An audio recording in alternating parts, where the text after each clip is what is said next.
Chapter 1361.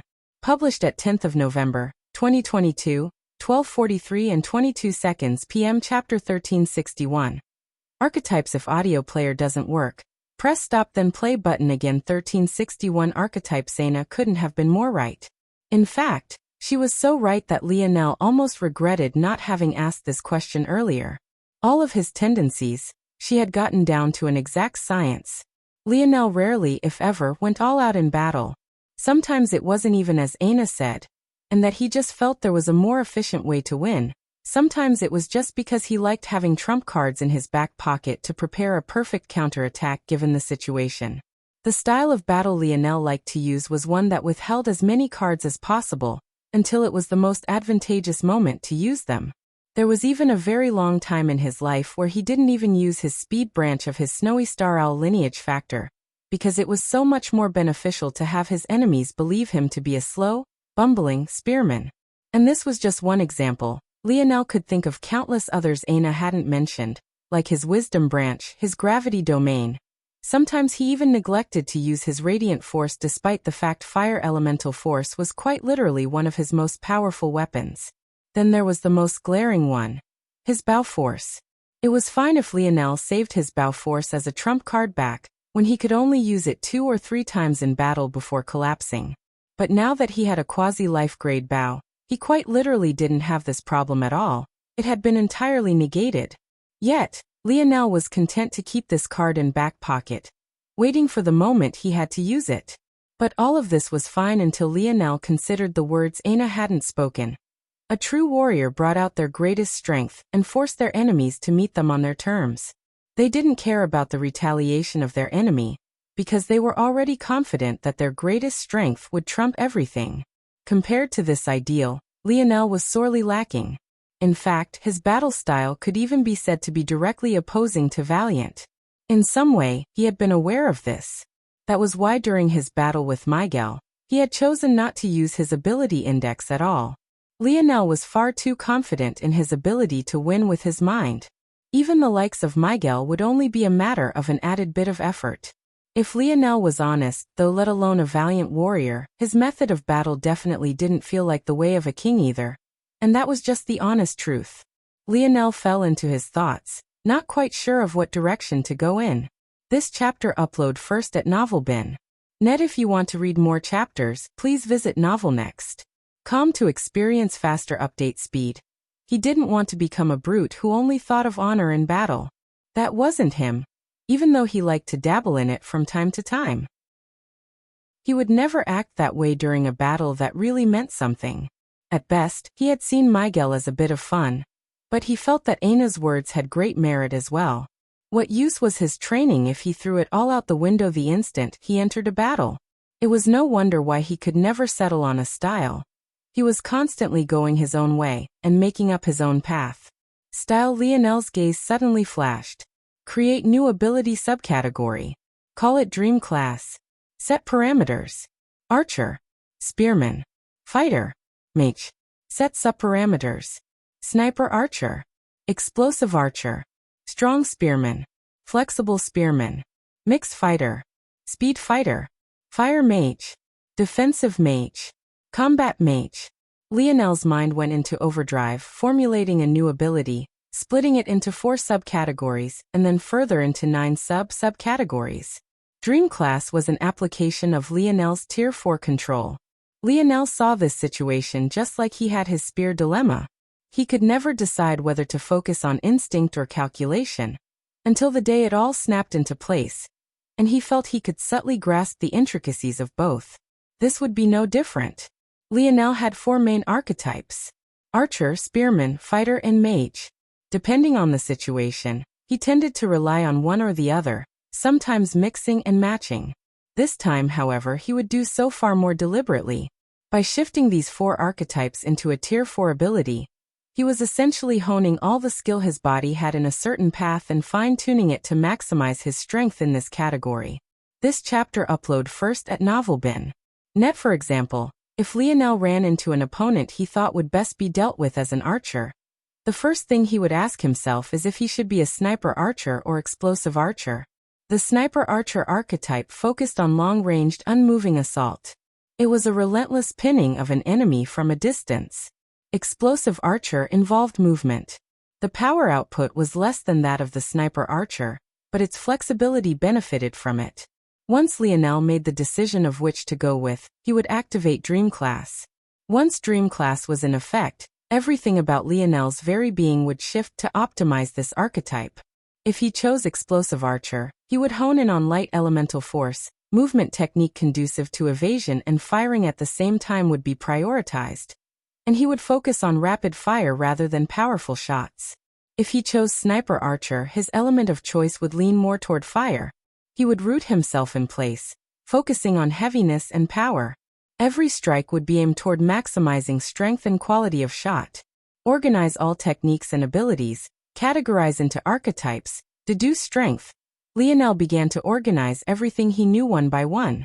Some abilities fit into multiple archetypes, but he didn't mind, duplicating them as he saw fit. Soon he had finished tabulating the result, and had come to a conclusion. Sniper Archer 0. 58 Explosive Archer 0. 31 Strong Spearman 0. 13 Flexible Spearman 0. 11 Mixed Fighter 0. 07 Speed Fighter 0. 07 Fire Mage 0. 18 Defensive Mage 0. 11 Combat Mage 0. 10. Lionel realized that of all the archetypes he could fit into, only Sniper Archer was even close to meeting his maximum output while relying on his ability index. All of the rest were severely lacking. Chapter 1362. Published at 10th of November, 2022, 12:43 and 21 seconds p.m. Chapter 1362. Efficiency. If audio player doesn't work, press stop then play button again. 1362 Efficiency. Though Lionel had subconsciously always known, seeing the numbers laid out before him now was depressing. It only put into perspective just how right Aina was. The numbers were fairly straightforward. 1. 00 was a theoretical maximum that Lionel could reach. This maximum was decided by the maximum strength Lionel could match by using his mind. This theoretical limit thus became his ceiling. It was difficult for Lionel to put a real tier or dimension on this max strength of his, because the numbers were all so variable. No two tier 9s were the same, and depending on talent, ability index, lineage factors, and a host of other variables, the strength of two individuals could be wildly different. This was why Lionel could use tricks and his mind to defeat sixth-dimensional existences of lesser galaxies, while here, it hadn't been rare for him to run into fifth-dimensional existence. He had to put in quite some effort to defeat. Even now, Lionel didn't believe that he had met the theoretically strongest existence within the fifth dimension yet. That tier 9 runed Rapax he had just defeated was only of a particular grade, and according to Y Star Order, there were definitely far more powerful runed Rapax. This was all to say that assigning a value of 100 to his adjusted strength output was the best that Lionel could do. This was the value that took in a combination of everything he could do, his mind, his thinking speed, his quick reaction times and deduction abilities, and put them together to formulate a certain ceiling of strength. When things were looked at this way, the numbers became far more depressing. Sniper Archer was the best, but even that could only bring out 58% of Lionel's true strength. A step down from that was Explosive Archer, but it plummeted 27 points down to 31%. The rest were even worse. Lionel almost couldn't help but chuckle. It's not accurate to say that this is 58% of my true strength, but it's more like a measurement of efficiency. The closer I am to 100%, the more exponential the increase in my output, with a massive watershed occurring probably at least once per 20 points. That means I'm a lot further away than just 42% away. And that's just with one.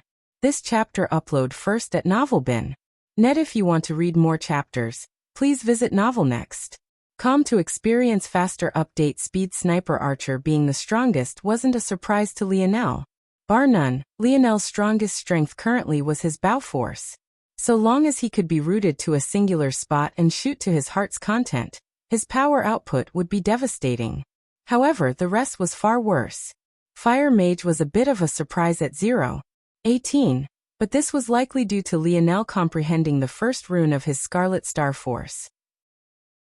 Just that comprehension alone had closed the gap between his bow force and his lesser dimensional fire force by a great measure.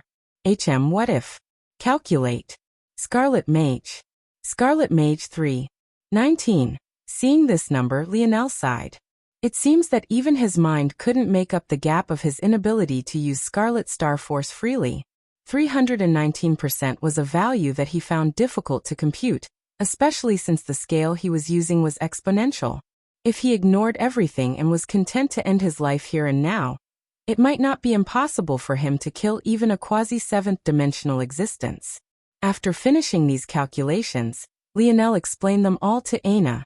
After she looked at him a bit weirdly for a moment, she opened her mouth to speak, only to be stopped by Lionel's chuckle. What is it? Do you always break down your abilities with such raw numbers?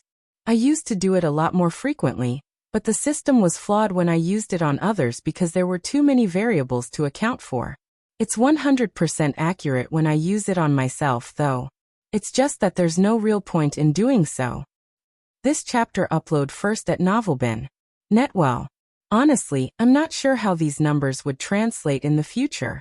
If you increased the efficiency of each individual class, what would happen to your overall strength? How would you calculate it if the goalposts kept moving? Instead of moving the goalposts, I could just put a stake down as a checkpoint. That way, there will be a version 1 of 1.0.0 and a version 2.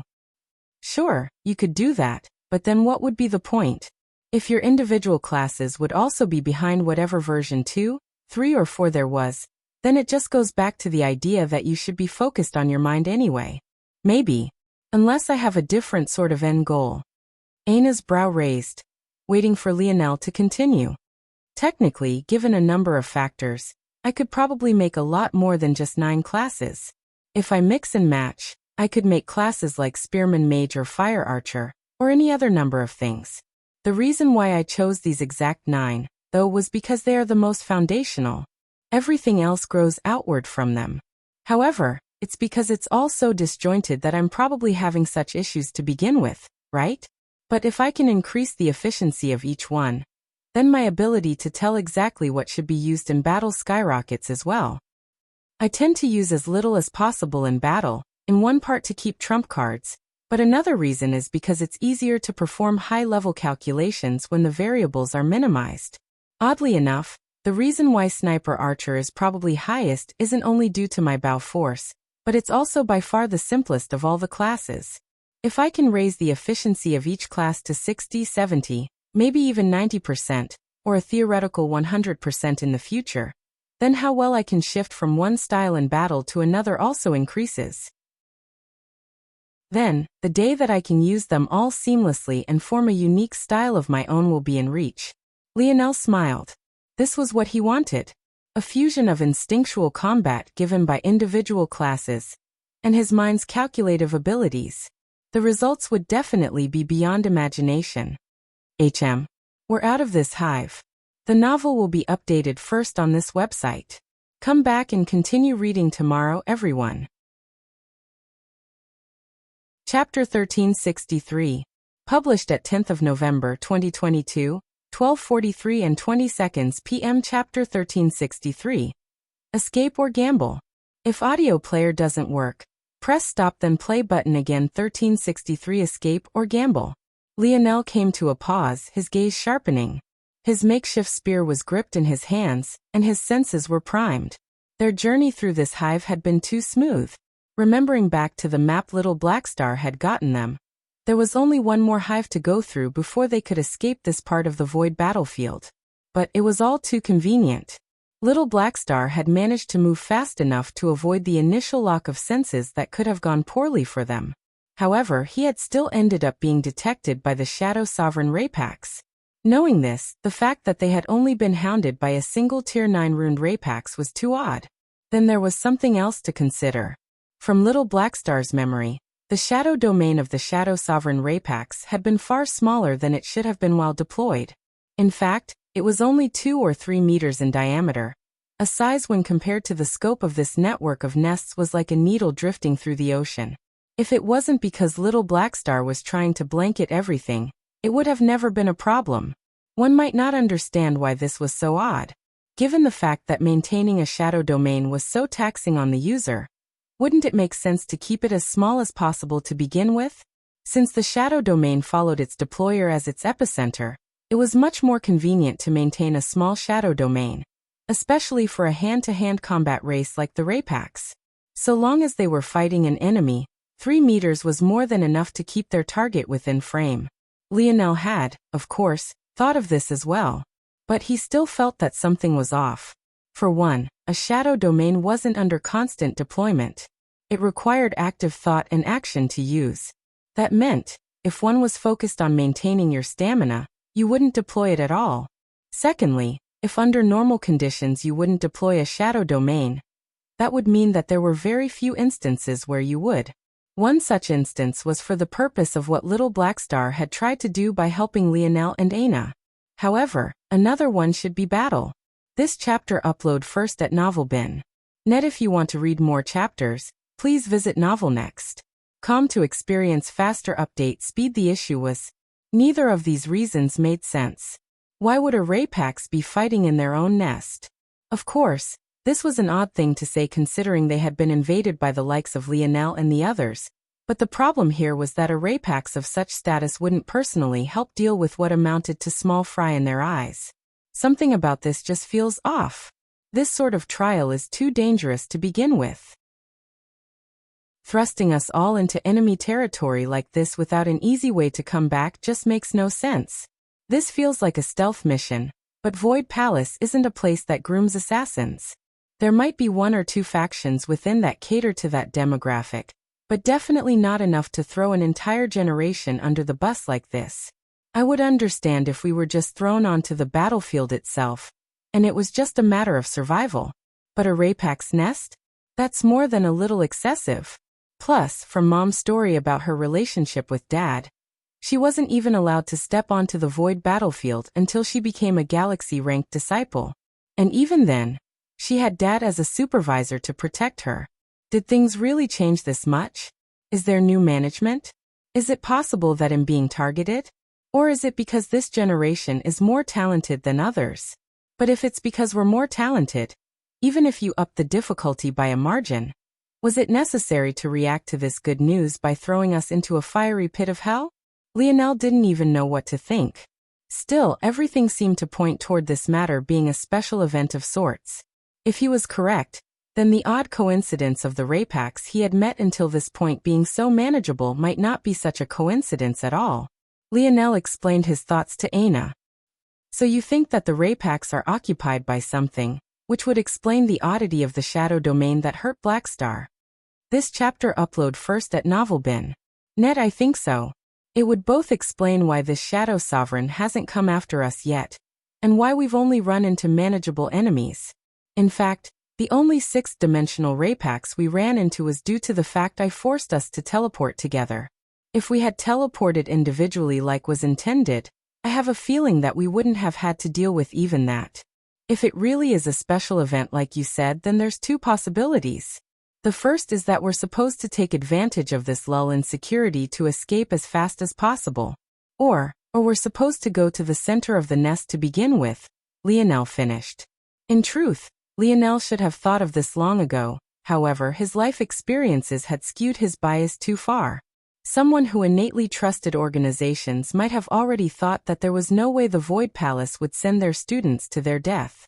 As such, they would conclude that this couldn't possibly be an impossible task, and that there was either a hidden challenge here, or the Void Palace had made it easier to escape. Lionel, however, who always seemed to have terrible luck with organizations, only really trusted himself. As such, he had little to no expectations of others helping him to remain safe at all. As such, in an irony of all ironies, Lionel, who had one of the sharpest minds of this generation, was actually one of the last to figure out something so simple. What do you want to do? Lionel asked. Escape or gamble? Aina smiled. Let's have fun. As expected, Lionel was correct. The greatest geniuses of this generation, a group that would have been amethyst in almost any over-selection year, had already begun to converge upon the central nest. Chapter 1364. Published at 10th of November, 2022, 12:43 and 18 seconds p.m. Chapter 1364. Stumbled. If audio player doesn't work, press stop then play button again after stabilizing Little Black Star and placing him within the segmented cube. Anna and Lionel broke out into a dead sprint. No longer worried about being found out and being more confident in the sort of trial they were currently taking part in, they took smaller measures toward protecting themselves in such a fashion. However, even as they ran, Lionel didn't forget to check all his bases. This sort of thing, it was still leaving an odd taste in his mouth. This matter seemed to require precise timing, but it had to be remembered that Lionel's actions had stalled the true selection for several months. Of course, it was possible that this event could take place over a long period of time, which was why the elders of the Void Palace would feel confident in allowing this to happen in the first place, but there was no way for Lionel to tell immediately. Luckily, he had a trusty encyclopedia of sorts. "Old man, what do you think about this?" Lionel reached out to Wise Star Order. But surprisingly, he didn't get an answer. He tried again, but was once more met with more silence. After a while, Lionel chuckled. "You don't need to be scared, old man. My dad isn't here anymore. You can stop hiding. Not that it would do you much good to begin with." A light cough resounded in Lionel's ears. It seemed filled with a hint of embarrassment, and another part righteous indignation, as though he was offended by the accusation. Unfortunately, there was no hiding it. When Velasco had appeared, Wise Star Order thought his life was forfeit. Though Lionel had vouched for this odd relationship of theirs. When a father wanted to act, what could a son do? This was especially so with Velasco, considering anything Wise Star Order did in front of that man felt all too easy for the former to see right through. Luckily, he had left without doing much more than glancing in his general direction. However, Wise Star Order was still suffering from cold sweats. "Just tell me, is there any ritual the Rapax might undergo? Maybe something that is predictable, that would also last for a very long time? It should also be something that others might be able to benefit from, because I don't see why the Void Palace would allow this unless there were benefits to be gotten. Oh, and these benefits probably shouldn't be enough to move seventh-dimensional existences. Or at the very least, they should be useless to seventh-dimensional existences, or else it wouldn't make sense for them to leave this opportunity to us rather than taking advantage themselves." This chapter upload first at NovelBin.net. If you want to read more chapters, please visit NovelNext.com to experience faster update speed. Lionel gave Wise Star Order a list of requirements, hoping the old man would be able to think of something. He would assume that a race like the Rapax might have many rituals and customs that could fall into such a category, but hopefully only a few that might be related to a nest while also fitting these requirements. However, the answer he received from Wise Star Order was outside of his expectations. No, there shouldn't be any ritual of the like. The Rapax aren't a race that participates in such things. They have a very strict hierarchy, they live for war, and duty is at the forefront of their minds. They're very big on cycles of life and giving, not to mention oneness of mind and purpose. It wouldn't be like them to divert their attention toward any sort of ceremony. Lionel's brow furrowed. If there was no ritual, then what could possibly be happening? Then what about something that would require a large amount of precise control? There's a Shadow Sovereign Rapax here whose shadow domain was shrunk to a suspiciously small area. The only reason I can think of that such a thing would be necessary is if they needed extremely fine control over a given area. But that much is far too broad. A shadow domain allowed a Shadow Sovereign to bend reality to their whims within certain limits, of course depending on dimensional level.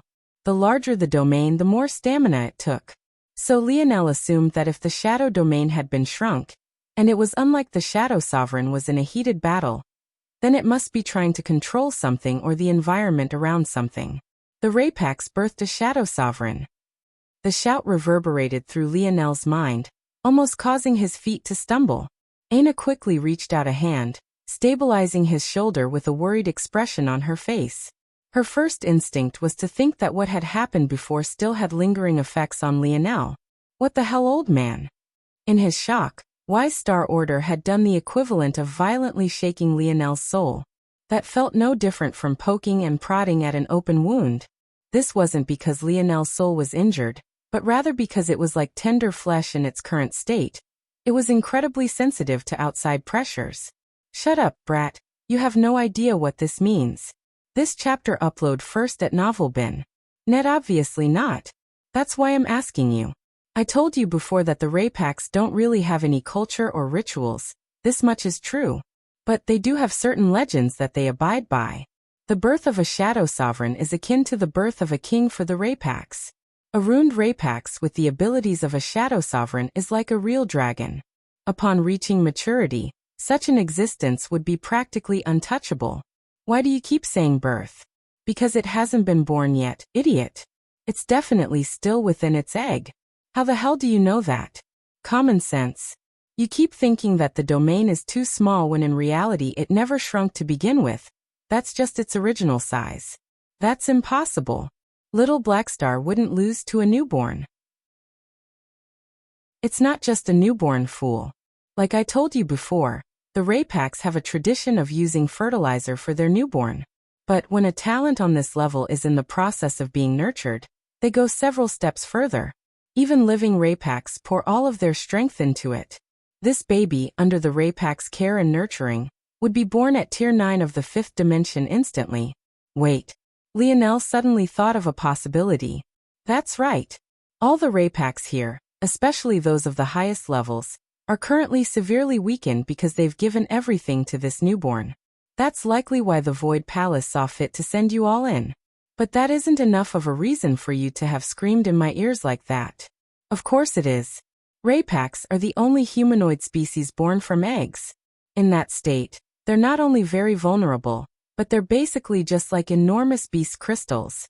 Except unlike beast crystals, swallowing the essence of a Raypak's egg that has been prepared in this fashion comes with its own supporting vitality.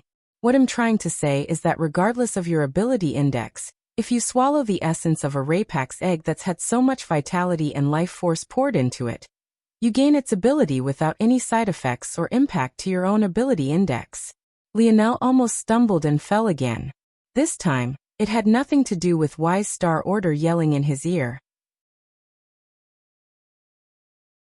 Chapter 1365. Published at 10th of November, 2022, 12:43 and 17 seconds p.m. Chapter 1365. There was a reason if audio player doesn't work. Press stop then play button again. 1365. There was a reason Lionel was stunned, not knowing how to take this news. Even the silver tablet couldn't do this.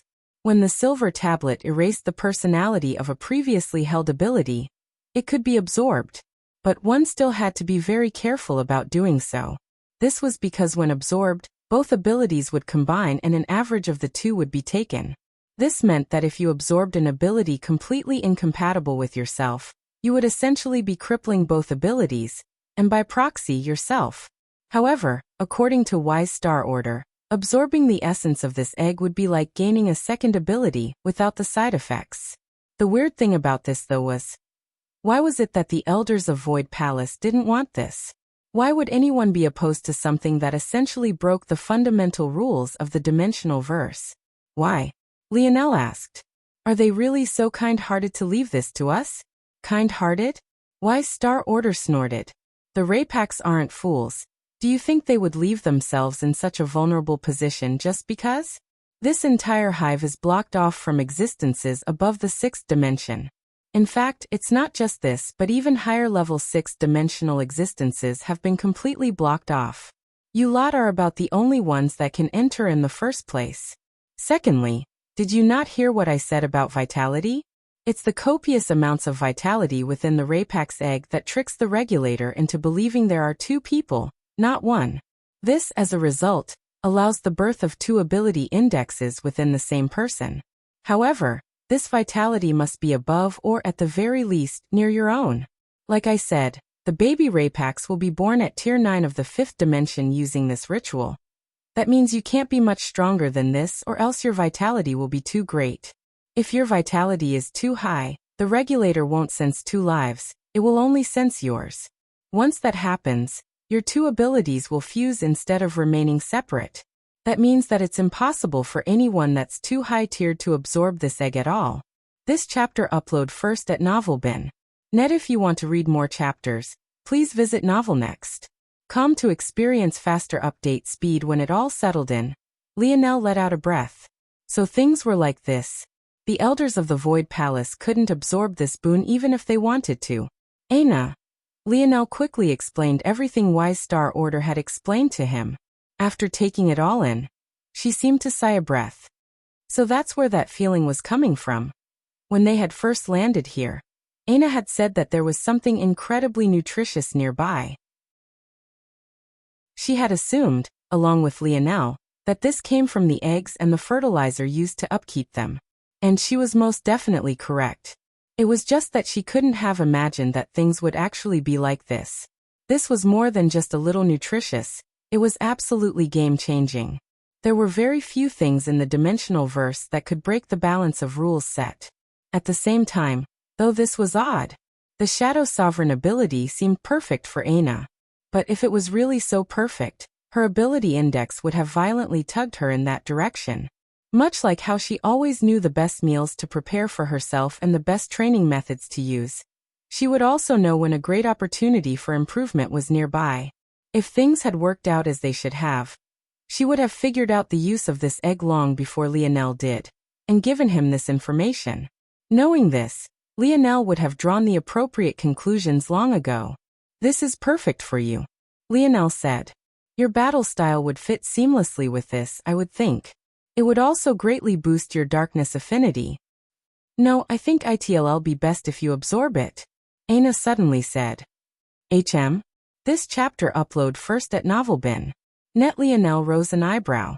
It wasn't that Shadow Sovereign wouldn't be useful to him. Given his mind, technically speaking, any additional strength he gained made it less likely for anyone to defeat him. The more tools he had at his disposal, the more options he had to react in battle. However, Lionel wasn't too eager for this at the same time. And there was no point for Little Blackstar to absorb the same ability index again. That left Aina as the best candidate. My body doesn't seem to want it, Aina said after a while. I'm not sure why, but the more I think about it, the stronger my revulsion toward it grows. This is the first time I've felt this way. Usually I feel either nothing or positive emotions. I've never felt a negative emotion before. I feel that it would cripple me. Lionel's gaze flashed. He couldn't quite understand why Aina would feel this way. He didn't have a proper understanding. But regardless, he trusted her judgment for herself. It hadn't failed her before, and he didn't see why it would start now. Plus, you spoke about your armor and your goals for it, right? A high darkness affinity is something you'll need if you want to find a way to counter your Scarlet Star Force with Void Star Force. Lionel fell into silence. Aina wasn't wrong. It was just that he had another solid method of raising his darkness elemental affinity to great heights. But now that she mentioned it, this method just might be the easiest. Lionel didn't know much about these sovereigns, but he thought that it was about time he learned more. All right. He nodded. Rapax. Aina's thigh suddenly grew a size as she stamped a foot down hard. She blasted by Lionel, her battle axe shimmering. By the time Lionel rounded the corner, the Rapax in question had been split into two. However, it was what lay beyond that truly caught Lionel's attention. The good news? They had made it to the core of the network of nests like they wanted to. The bad news? Well, there was a reason they had run into so few Rapax during their time here. Chapter 1366. Published at 10th of November, 2022, 12:43 and 15 seconds p.m. Chapter 1366. Muted. If audio player doesn't work, press stop then play button again. 1366 muted. Lionel took a breath, his grip on his spear tightening slightly. They were everywhere. Or at the very least it truly felt like it. The center of the nest was an enormous perforated ball of rock. Pathways of all shapes and sizes, winding in all sorts of different directions, jetted out from the perforations. This perforated ball of rock hovered above what looked like a green sea. This oddly discolored sea gave off a strong, pungent smell that seared one's nose hairs and tingled the skin. It looked like a vat of acid, and Lionel wasn't convinced that if he took a dip, that it would react any differently from one either. The number of Rapax that moved through this construction weren't small. But there was something odd about their movements. Despite the fact Aina had just killed one of their own, and they were in fairly clear view of them, none seemed to react. That was when something that should have been obvious all this time clicked for Lionel. The Raypaks are blind.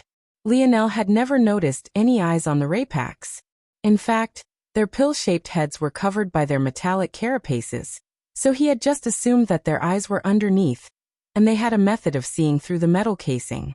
However, now Lionel realized that that assumption had been stupid to make. He was still trying to see everything the Raypaks did through a human lens when they were decidedly not human at all. The Raypaks must have used a different method to track their prey, and since they had no reason to lock onto this particular location, they wouldn't react immediately. However, Lionel was no fool. He didn't believe that the Raypaks would be so inept. There was a large distance between the location he stood upon now and the perforated spherical rock that hung ahead. There was no pathway that connected it to where Lionel and Aina stood. If Lionel had to describe it, it was like they were standing in a window looking through it.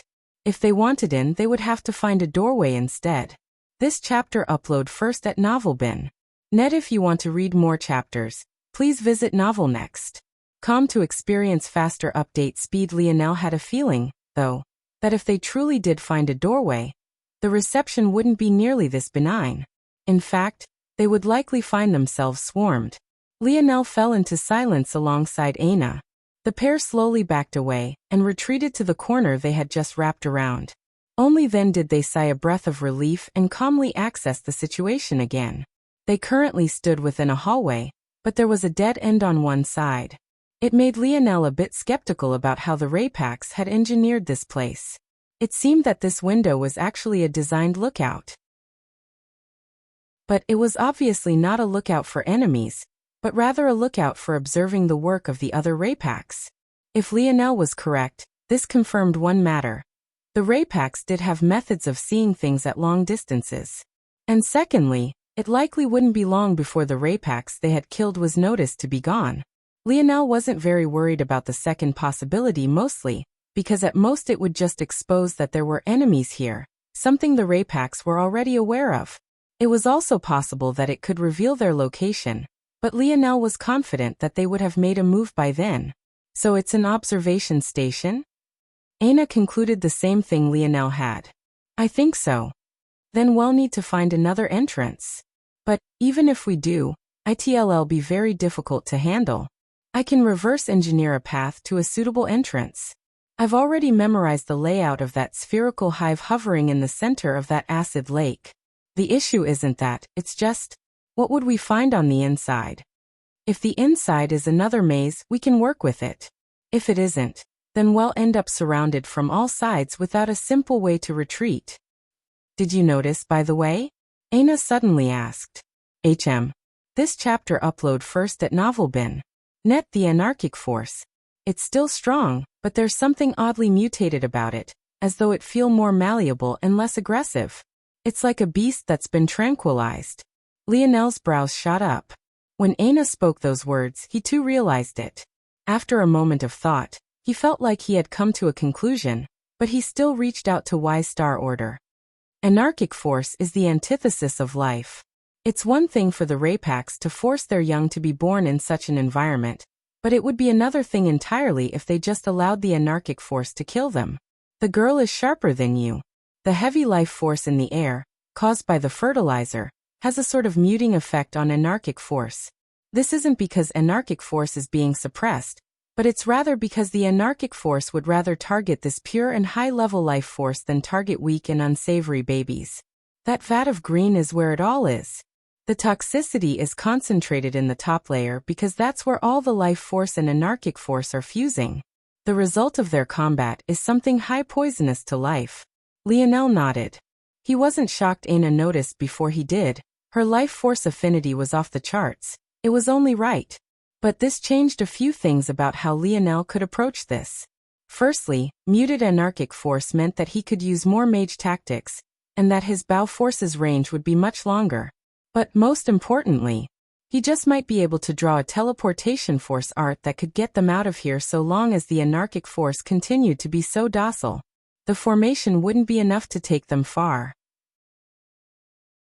But, at the very least, it would be able to get them out of the center of this nest, and toward an exit. There was no doubt that once they stole the egg, the Raypax would be livid. By then, their main focus should be on running for their lives. Bang, bang, bang. Lionel's gaze narrowed, the sudden series of sounds making him peek his head around the corner once more. There, on one of the winding paths, a group of youths charged, battling the Raypax that stood in their way. Chapter 1367. Published at 10th of November, 2022, 12:43 and 13 seconds p.m. Chapter 1367. Wild abandon. If audio player doesn't work, press stop then play button again. 1367. Wild abandon. The moment that group acted, it was as though a chain reaction had been set off. Several roars resounded, and several more groups charged out, each claiming a path for themselves, and cutting toward the perforated nest. Lionel chuckled. It seemed that his worries about being found out were unfounded. The cascading effect of the movement of one suddenly unleashed a barrage of assaults from all sides. Shall we? Lionel asked. But we haven't found a doorway yet. Lionel grinned. You didn't know? Your boyfriend can fly, and basically Superman. Aina hardly got to respond before she found herself squealing. Lionel swept her into his arms and rounded the corner once more. He crouched into a powerful squat, his thighs bulging and calves compressing until they were as hard as steel. In that moment his aura flourished, a blinding golden light enveloping his body as he was covered in head to toe by tiny white gold scales. Bang! Lionel unfurled himself all at once, slicing through the air like a speeding bullet. Almost instantly, he appeared above the green lake, a singular dot in the skies amidst a commotion. But even then he somehow managed to be the center of attention. Steam rolling into battle, a beauty cradled in his arms, and wings spreading to his back. In this bleak world, he was like the only ray of radiant sun, the majestic sight of his very being attracting attention from all sides. Lionel soared, feeling his snowy star owl blood rolling through his veins. He could feel it pressing against its very limits, the breakthrough in comprehension he had made in his Scarlet Star Force stimulating it all to the absolute extreme. Lionel let the feeling roll through him. He didn't move, he simply let the air whip against his skin, his eyes closed and his expression peaceful. His skin began to radiate a delicate golden color that quickly became fiercer and fiercer. In those moments, everything around Lionel was so pure that even the foul stench of the Raypax nest couldn't approach him. The refreshing scent of a dawning day, delicate dewdrops and life wafting around him. This chapter upload first at NovelBin. Net. If you want to read more chapters, please visit NovelNext.com to experience faster update speed. There didn't need to be a check, nor a guess. Lionel's mind bloomed like a flower, stepping past the barriers of the fifth dimension, and sweeping into the sixth. At that moment, Lionel's snowy star owl lineage factor had reached the pinnacle of perfection, unsealing all three branches to the fourth awakening. Boom! Lionel flapped his wings a single time, his already fast speed suddenly doubling, a violent clap of wind shredding the air to his back as he cut through it all even faster. Bang! Lionel swung his feet forward, their soles smashing into the head of a Raypax and crushing their silver skull. He landed heavily on a winding platform, already having covered more than half the distance. The Raypax crumpled beneath his feet, a heavy domain pressing down and shredding it to pieces. Aina jumped from Lionel's arms, her battle axe in tow. A single sweep seemed to sever the world itself, the Raypax in her path finding themselves experiencing just the same fate. Screecree. Lionel's mind felt as though it had been injected directly with adrenaline. Everything was so clear, not just through his internal sight, but through his eyes especially. He could see further, even the slightest bits of detail were laid bare before him. In that moment, things that Lionel would usually rely on his internal sight to pick up on suddenly didn't need it at all. And just like that, the advantage the Raypax had had over him vanished in a puff of smoke.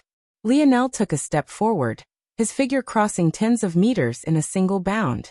When he appeared again, he had seemingly already chosen the perfect position to dodge a coming kick, his makeshift spear stabbing outward and ripping through a gap that felt infinitesimally small in its plate armor. Right then, the Raypax crumbled, but so too did Lionel's makeshift spear, combusting to ash in his palm.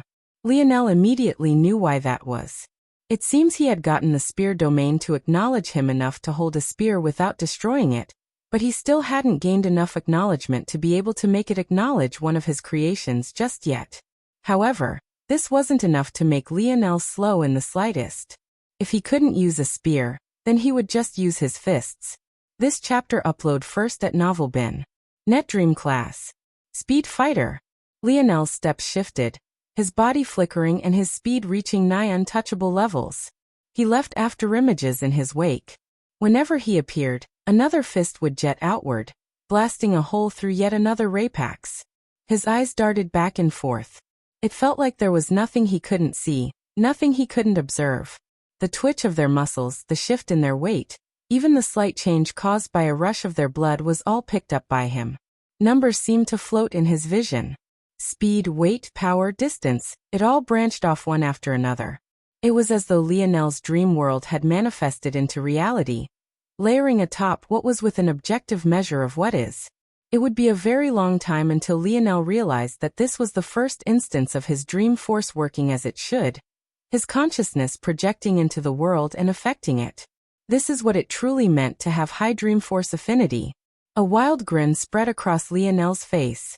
Every swing of his fist and every slice of Aina's axe only made him smile all the more wildly. This feeling, it was exhilarating. Lionel shifted around another Rapax, sidestepping the tail of another as his hand reached out, snatching the curved blade with his bare palm and squeezing down. Zichai. The metallic tail crumbled, wild bronze runes racing beneath Lionel's scales. Lionel gave a strong pull, causing the Rapax to suddenly find itself flying in his direction, only to be met by a fist that crushed its head. He stepped over the corpse, his body swaying to one side to dodge a kick. His wings slapped outward, causing the balance of the Rapax to falter and spin. Lionel took a strong step forward with one leg, and sent the other shooting straight up. His heel connected with the chin of the Rapax with such force that its head was ripped from its body. Lionel's roar bellowed through the Rapax nest, his blood flowing with wild abandon.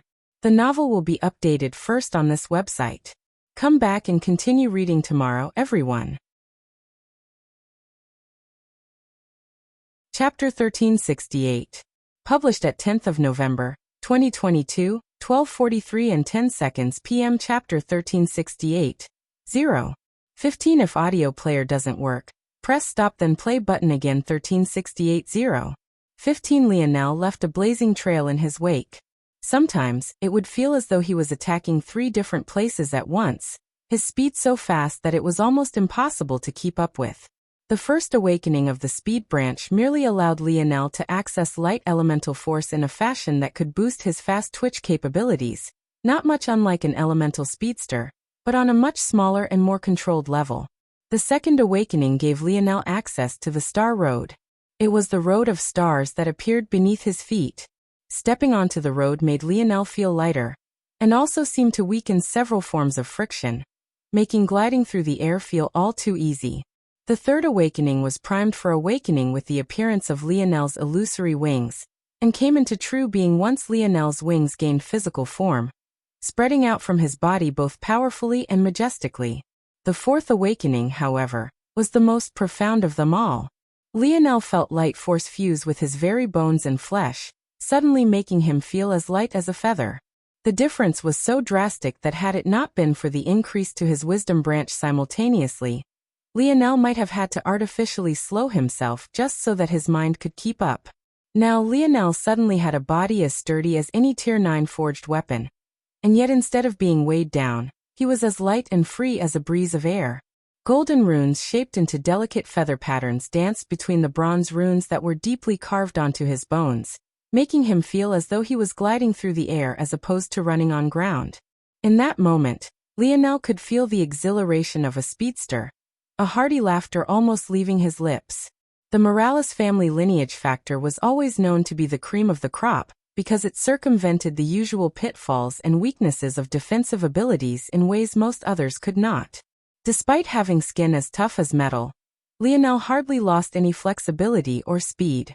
However, when a lineage factor that was already so amazing to begin with was suddenly stacked with another that not only erased its minor weaknesses, but even turned them into strength. This chapter upload first at novelbin.net. If you want to read more chapters, please visit novelnext.com to experience faster update speed. Well, the results spoke for themselves. Lionel vanished, suddenly appearing above a Raypax that had just swung down a kick at full force. His toes lightly tapped the Raypax's knee, causing a strong surge of golden spear force infused with snow force and destruction to slice downward. The Raypax immediately found its legs severed at the thigh, its weight falling forward as it lost its balance. It had already been leaning forward to begin with after its attack missed, but now it seemed that it wouldn't be able to do anything at all as it fell toward Lionel. Lionel used the light touch of the tap of his foot to skip upward, his body spinning and a vicious kick landing on the side of the Raypax's pill-shaped head. The sound of metal crashing against metal resounded for just a moment before one side crumpled and collapsed. The Raypax's head was ripped from its shoulders, its head being sent spiraling into the green lake below. Lionel landed on the ground for just a moment before he vanished once more, a spiraling circle of wind being left in his wake. Everywhere he passed, arcs of light would follow his swinging kicks and fists. The outline of a beautiful dance was marked, a gorgeous white gold painting the otherwise grotesque atmosphere. 015. Lionel could feel the shift in his speed fighter class. The fourth awakening had caused his original 100 rating of himself going all out to increase, resetting the entire scale. However, even on this new scale, speed had become a relatively greater strength, causing his weakest class, which had sat at 007 just a moment ago, to more than double in efficiency. There are diminishing returns to such speeds. It was no wonder that even with such an enormous speed boost after reaching the fourth awakening that the Snow Star Owl would still only be a sixth-dimensional beast. More speed equals more power, but that's only if weight remains constant. This lineage factor gives me what feels like even more than a ridiculous tenfold increase in speed, but it does so by lowering my weight, and by extension my momentum. This chapter upload first at novelbin.net. If not for the fact I can rely on my metal synergy lineage factor, I would have to be very careful with how I use this speed as well, or I would end up hurting myself. This made perfect sense. This lineage factor was rooted in the blood of a bird. Birds were known for their hollow and fragile bone structures. This should have been something that Lionel had expected. However, he wasn't disappointed. Right now this boost was exactly what he needed. He was already confident before that no one would be able to stop him from getting this egg, as he always had confidence in himself. But this only made him more assured. Lionel quickly cleared the Raypax. Because he and Aina had landed in the middle of the platform, and had not started at the beginning like everyone else, they were far ahead. But that came with its own problems as well. If they weren't fast enough, they would end up pincered from not one, but two sides. By then, what advantage they had gained wouldn't be worth it. However, Lionel had his own plans for this. Aina raced after Lionel, managing to keep up because of how often Lionel had to stop to battle. Any stragglers he missed were unceremoniously cut apart by her. The moment Lionel reached near the end of the platform, he released a low shout, his feet stamping down hard. A flickering golden rune lit in Lionel's irises, a searing heat dancing above his right hip. Destroy. A raging crimson aura erupted from Lionel. The novel will be updated first on this website. Come back and continue reading tomorrow, everyone. Chapter 1369. Published at 10th of November, 2022, 12:43 and 9 seconds p.m. Chapter 1369. Easier, not harder. If audio player doesn't work, press stop then play button again. 1369. Easier, not harder. Lionel's spear force came out marked in crimson, as though his blade had been marred by dripping blood. It left streaks of rouge in the air, drawing hard lines into the pathway just as Aina rushed over. Jump! Lionel called out. Aina complied, leaping into the air. She looked down wondering why it was Lionel had asked such a thing, only to find that the last point her foot had touched had already begun to crumble. Lionel's gaze flashed, his foot stomping down hard. He tugged at his variant earth affinity hard. He knew well that manipulating Earth in a seventh-dimensional plane like this one was impossible. It was far too hard. Maybe only when he formed his sixth-dimensional metal body would he have a slight chance at affecting this environment to any large degree capable of helping in battle. But right now Lionel didn't need a large change. He just needed a small nudge, just enough to get a chain reaction going. And that he most definitely did. Bang, bang, bang, bang. The pathway crumbled. In one moment, there was just a small section of cracks. In the next, there was an entire network of crumbling rocks, falling down in a rain that pelted the surface of the green lake below. Aina landed lightly to Lionel's side, her expression flickering. Even the most benign Earth in a seventh-dimensional world was probably stronger than even the most refined material of the fifth, and even much of the sixth dimension. What Lionel had just done was no small feat. She looked to Lionel's side profile, only to find him breathing quite hard. "Are you okay?" Lionel turned back, facing the entrance to the perforated entrance.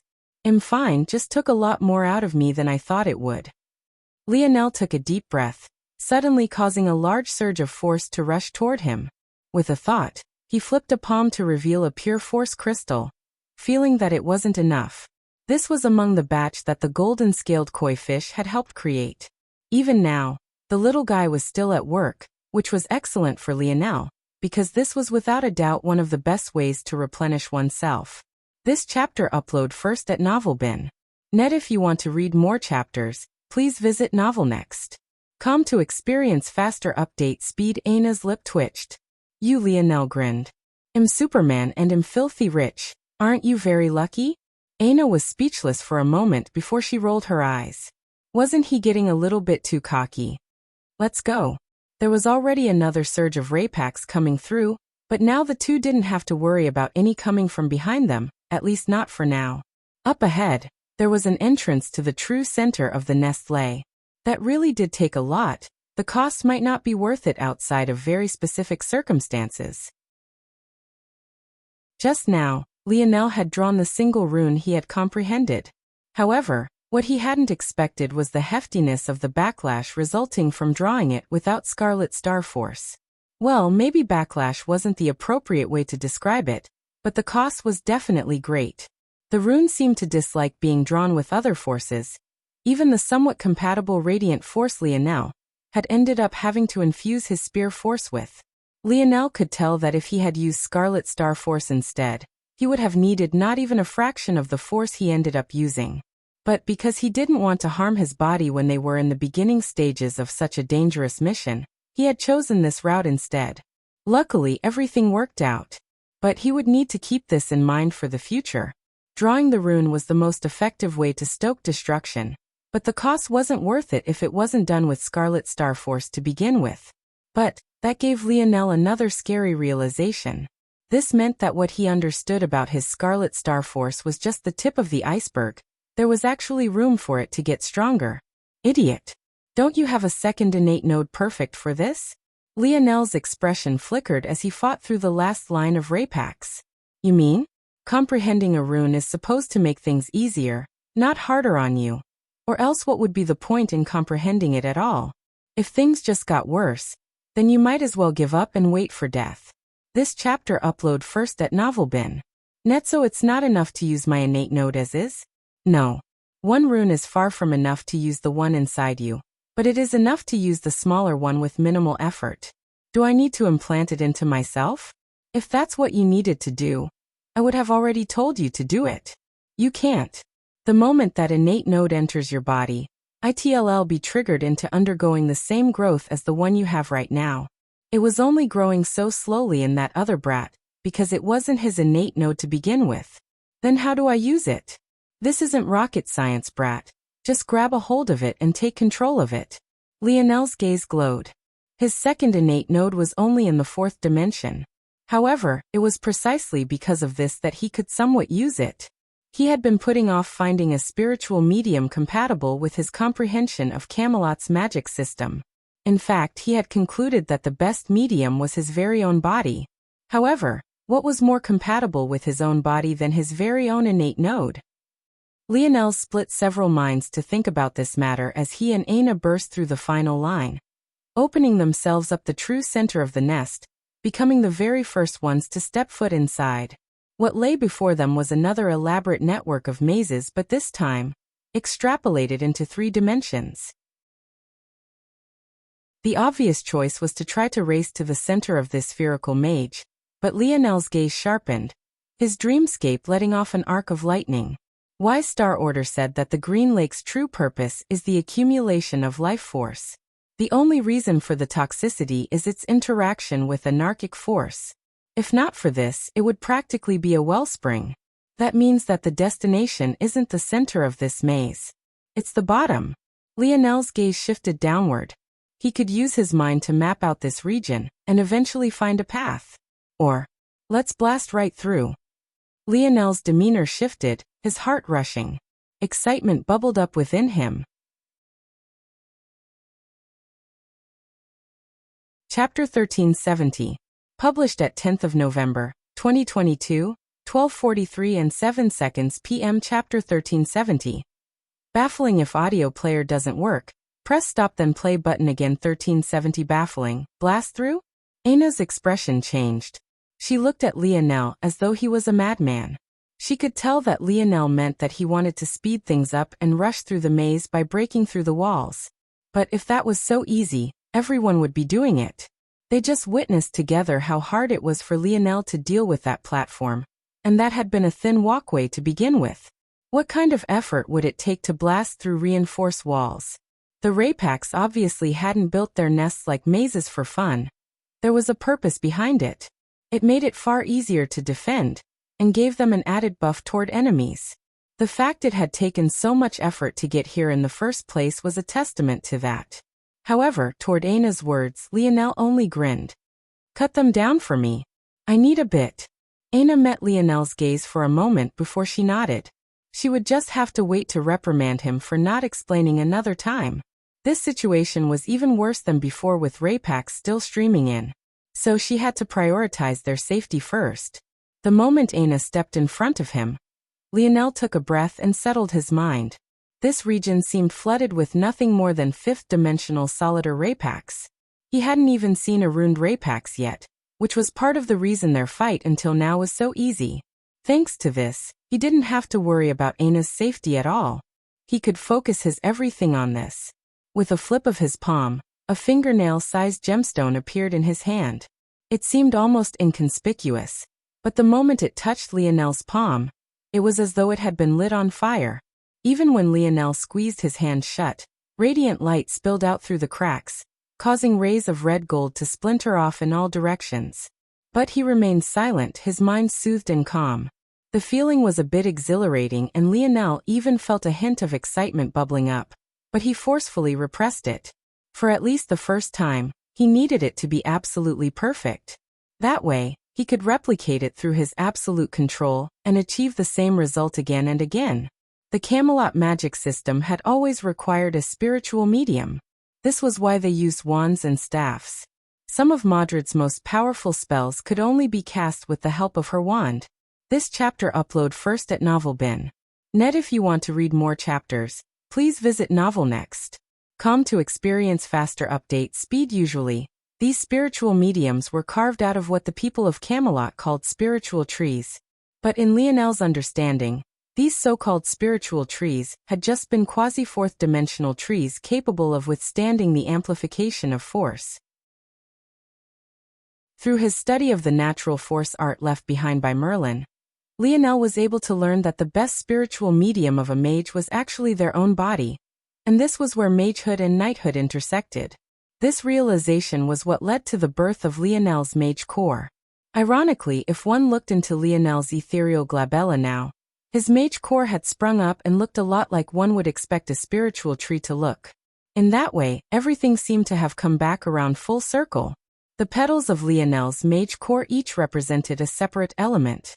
One for fire, another for space, and more for light variant earth. And now there was even one for water.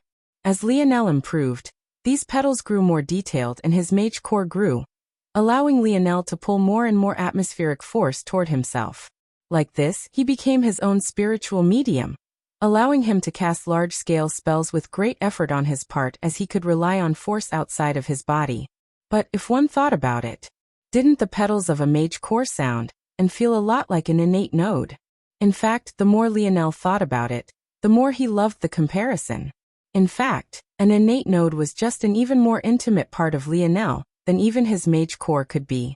This innate node in his palm right now, it was the very same innate node he had been born with as a child, the very one his mother suffered to birth with him, the very one that called down the phenomena upon his birth. The intimacy he had with it, even after so long had passed, transcended almost anything else he had ever experienced in life. Shoo! A strange vacuum seemed to form around Lionel. In that moment, his eyes snapped open, a wild red-gold light shimmering within his irises even as a similarly colored fog began to waft from his body. Junior Scarlet Mage. Lionel exhaled a breath, the temperature around him skyrocketing more and more with every passing second. And yet, he had never felt better in his entire life. His scales lit on fire, his wings following suit soon after. He was bathed in a red-gold flame, a moan almost escaping his lips as the intoxicating feeling spread throughout his body. And then he tapped his foot to the ground. This chapter upload first at Novel Bin.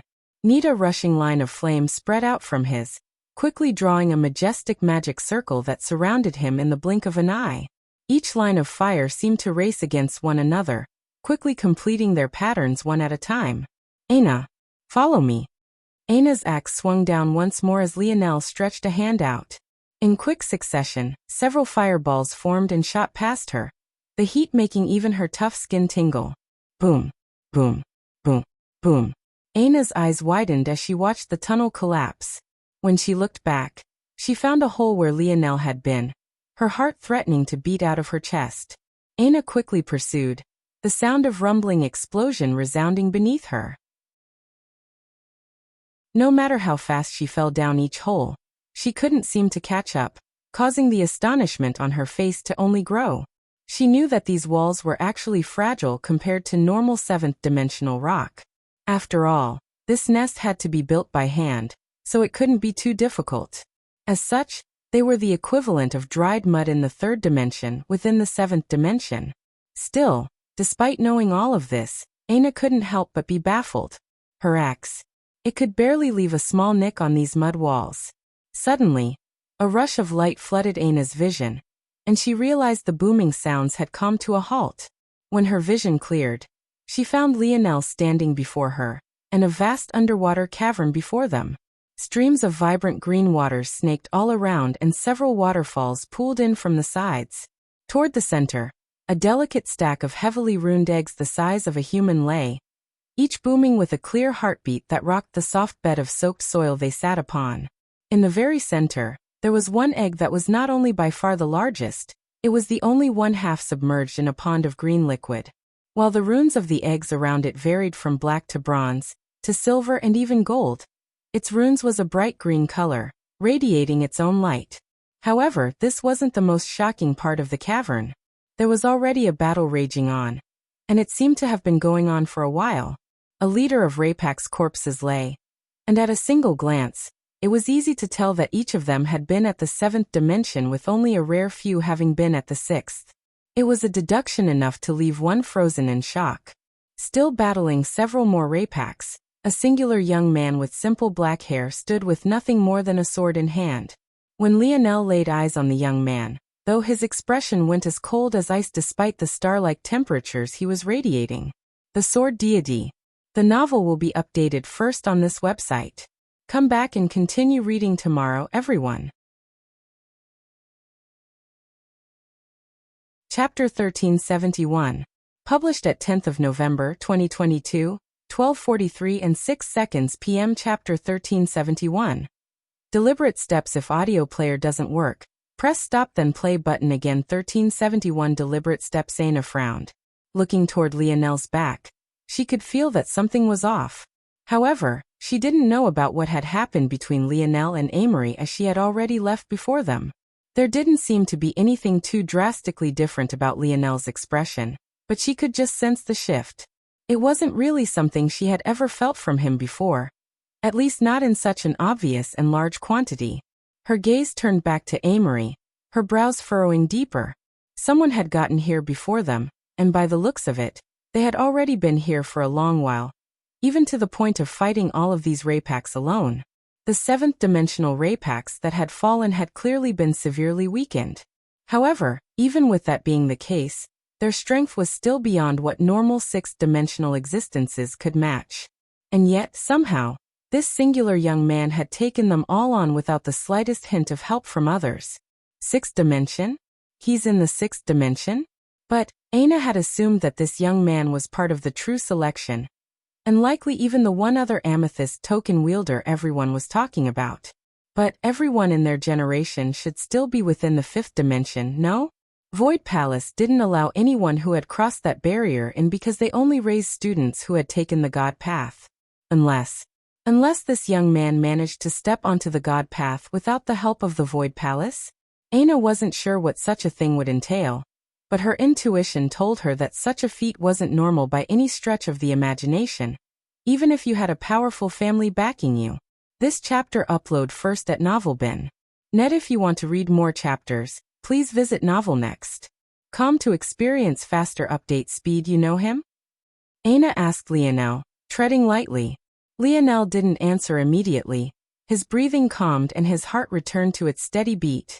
Let's just say I have a few things to pay him back for, he said evenly. From start to finish, Amory didn't look back. There was simply no way that someone who was battling such a large number of Raypaks could possibly have such dull senses, so the only explanation was that he had sensed them, and he simply didn't care to divert his attention.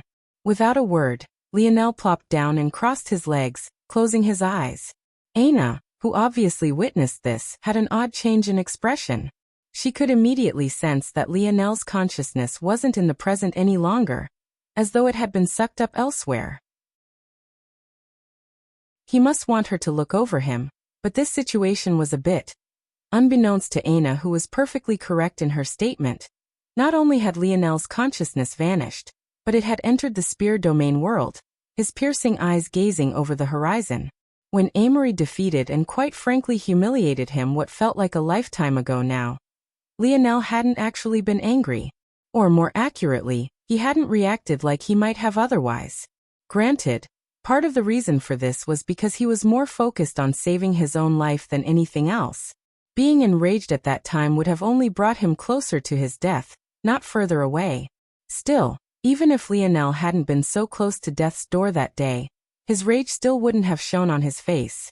He just wasn't that kind of person. He might choose to entertain an outward display of rage when it was related to someone close and dear to him. But when it came to his own ego, he preferred a much more quiet, brewing storm. This chapter upload first at NovelBin. Net. Lionel's father had taught him a lot of things in his life. The ones of main importance were respect and persistence. He carried it wherever he went, and one of the rare times he could find his father being serious about anything was when he spoke of them. However, there were many other lessons that Lionel had learned without being explicitly told. His father's casual demeanor, hiding a lurking, slumbering beast within, was one of those things. A large part of the reason Lionel preferred to handle things himself was because he had observed these matters. A betrayal of his friend? He took it with a placid expression. A betrayal of his lover? He simply cut ties and let the relationship rot. A betrayal of his strength?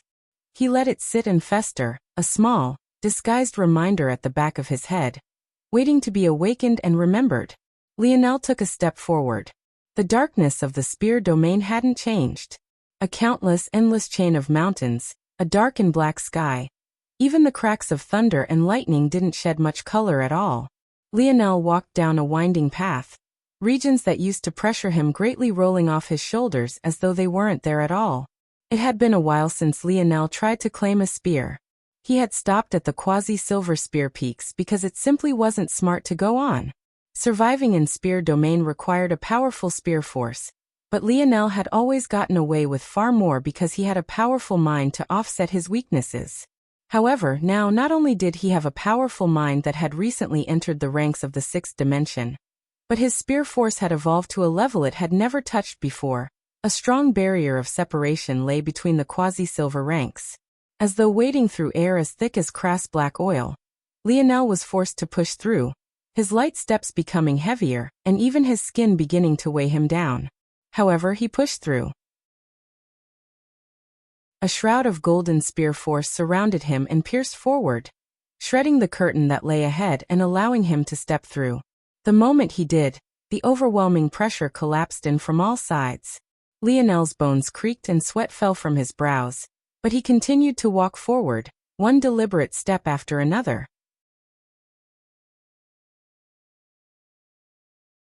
Chapter 1372. Published at 10th of November, 2022, 12:43 and 4 seconds p.m. Chapter 1372. Spear domain. If audio player doesn't work, press stop then play button again. 1372 Spear domain. The spear graveyard in the black grade region of the spear domain had truly felt as such. However, as Lionel walked forward and crossed from the bronze grade region into the silver grade region, he felt as though he was entering a whole new world. The number of spears littered in the surroundings were just as numerous and, quite frankly, actually seemed to be far larger in number. The bronze grade region had already been twice as large as the black grade region, and despite just stepping foot in the silver grade region, Lionel could feel that the scale was even larger, at least 10 times that of the bronze region. One would think that the more powerful the spears became, the less of them there would be. But the spear domain seemed to throw this logic out of the window, and Lionel felt that maybe, just for this case alone, it made sense. Lionel didn't know anything about the origins of the spear domain ring, but what he did know was that every spear here had been acknowledged by it. The spear domain wouldn't allow unworthy spears to enter its ranks. Just by this logic alone, it would make sense that those with access to higher quality spears would be the largest pool of powerhouses whose tales could be found inscribed here. It made Lionel think, though, what was he missing out on? If his logic was sound, then that would mean that the spears in the black and bronze regions were far more impressive for having made it so far. To take less and make more of what they had, the spearmen and women of those regions had to climb a far taller mountain. This chapter upload first at NovelBin.net. If you want to read more chapters, please visit NovelNext.com to experience faster update speed. The thought made Lionel wonder if he was missing out on the best experiences the spear domain had to offer. Ever since he claimed his first spear peak, he had been treating the spears at the bottom of the hills as mere stepping stones. He only observed them for long enough to grasp their essence and bolster his understanding of the domain that ruled over them all. Lionel took another heavy step forward, his chest heaving. In the future, he would definitely have to observe the spear domain for longer, and see if there was anything he had skipped over and missed. He would also definitely have to ask Wise Star Order about what he might or might not know about it. But for now, he needed a quasi-gold spear. Lionel didn't just want to beat Amory, he wanted to defeat him with a spear. Whether that was realistic or not, he didn't know. And for now he didn't care. Back then Amory had tried to take his spear domain ring away. There was no doubt in Lionel's mind that Amory was well aware of what family he came from and what the origins of it were, but he simply did not care. It was obvious that Amory both didn't fear the Morales family, and actually just might be enemies with them. Such a victory, Lionel didn't just want to claim for himself, but also the Morales family. Of course, this wasn't because Lionel had suddenly become a loyal to the core Morales family member. It was rather because, as far as he was concerned, this family would be his to control in the future. If he didn't put his best foot forward now, when would he? This chapter upload first at NovelBin.net. Lionel pulled himself up the hill. By now in the outside world his body was completely drenched in sweat. A worried Aina watched on, but there was nothing that she could do. She had to protect Lionel from the front. She hadn't forgotten that they were in the middle of a battlefield right this moment. If it wasn't for Amory, they would have already been swarmed. But it was clear from Lionel's reaction that Amory was most definitely not an ally. The time continued to tick by and eventually an entire half hour had passed. The sweat drenching Lionel's body had only gotten worse. If Aina didn't know better, she would have thought that Lionel was being boiled alive. But what could possibly force someone with maybe the greatest fire elemental affinity in the human domain to sweat like this? Aina could only be baffled. Lionel's force didn't seem to be circulating, and his strength seemed stagnate as his stamina plummeted. None of it made sense. Aina's head suddenly snapped up, her gaze narrowing. She had expected this to happen, but when it finally did, she still couldn't help but put her guard up. Several groups of youths poured in, having been delayed by going to the wrong location. When they saw the situation, many didn't quite know or understand how to react. And the few that recognized Amory gave themselves a long pause, apprehension growing in their hearts. Conan of the Leo family, Simona of the Pius family, and the large Armand of the Terrius family were all present. However, they only represented the geniuses of just their foggy lake. Aina could tell instantly, just from her instinct alone, that there were at least 6 or more others that carried that same level of danger in the way they carried themselves. Lionel and Aina didn't go unnoticed, and it made those that recognized them frown. They could accept Amory getting here before them, but Lionel and Aina were a different matter entirely. Among this number included a familiar group of 3, or rather 2. It seemed that the third of their trio hadn't made it.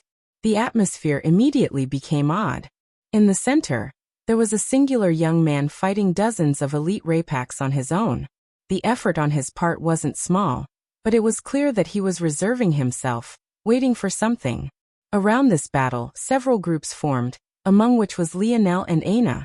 Many of them eyed the egg, unwilling to take their eyes off of it.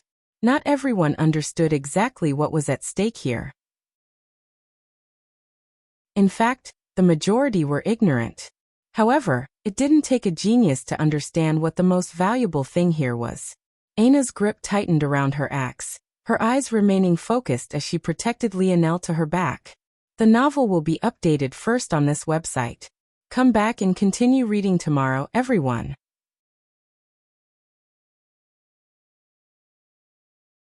Chapter 1373. Published at 10th of November, 2022, 12:43 and 3 seconds p.m. Chapter 1373. I'll explain if audio player doesn't work. Press stop then play button again. 1373. I'll explain. The hilt of Aina's battle axe slammed against the ground with a dull thud. A light breath leaving her lips. Her posture straightened and her eyes partially closed. Her aura seemed to steam and bubble, the dangerous air coming off of her multiplying several times every second even as the subtle patterns of a black panther crawled up her skin, highlighted by a faint crimson glow. Her hair was gently lifted into the wind before settling down, its length so long that it almost graced the ground with its presence. Though she didn't move or say a single word, her entire demeanor screamed danger. If anyone took even a single step toward Lionel, she would lash out. The gazes of several of the geniuses narrowed. Everyone had the feeling that this situation was only growing more complicated with each passing moment, and it was difficult for them to tell exactly where their place should be. It was difficult enough for the absolute geniuses who would have been amethyst token wielders in other years to decide how to act, but the stragglers that were golden token wielders at best were even more lost, suddenly feeling that it was a mistake to come so far. At that moment, completely out of everyone's expectations, Lionel's eyes suddenly shot open. A ring of light violently expanded outward, causing a wind to kick up and a wall of pressure to push outward. Some of the weaker individuals found themselves almost lifted up from their feet, their bodies being sent stumbling backward. Ha! Lionel exhaled a long breath, his body slowly rising. He reached out with a hand, sweat dancing down the contours of his shredded physique. As his metal body progressed, it only seemed to make every fiber more defined, every peak larger and every valley deeper, only for it all to be tightly compressed into a lean, thrumming engine. A spear seemed to manifest from motes of light in the air at the behest of his fingers. The lights grew more numerous before concentrating into a solid weight that fell with the heft of a mountain into Lionel's grip. This chapter upload first at NovelBin.net. If you want to read more chapters, please visit NovelNext.com to experience faster update speed. For a moment, there was nothing more than a blinding rod of light, too bright to see any of its individual features. However, when its coat of light began to flake off, dancing in the air like twinkling stars, what was left was a spear too stunning to even be properly described in words. Its length was about 2.5 meters from tip to tip, its minor details more beautiful and gorgeous than the last. Its shaft took up most of its weight, designed with white hexagonal plates of metal. In between the gaps of these white hexagonal plates, radiant golden lights were hidden within, giving off an air of unmatched purity. The spear's blade was a mixture of lethality and astounding design.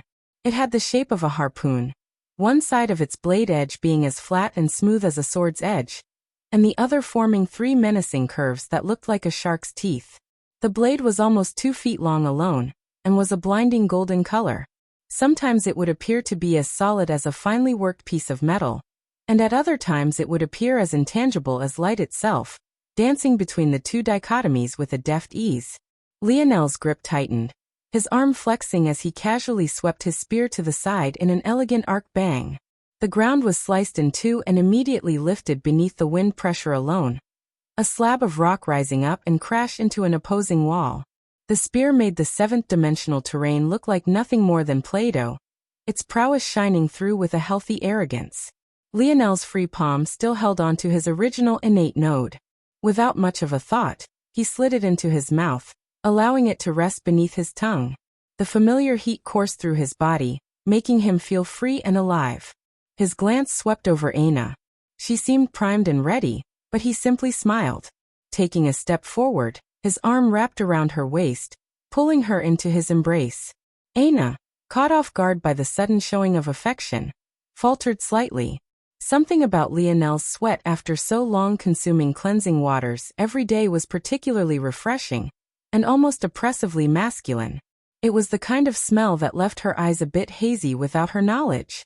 This chapter upload first at Novelbin. Net, you like when I explain what I want to do, right? Aina looked up and toward Lionel's side profile, her gaze suddenly blinking expectantly. Then I'll tell you. Lionel's grin only widened with every passing second. He swept his gaze over the growing number of groups before his gaze landed on Amory. You see that guy over there, he pointed with his spear. Before we leave this nest today, I'm going to kick his ass. But you see, it's kind of unfair, and I'm not a fan of giving my enemies excuses. So first I drain most of my stamina claiming this quasi-gold spear.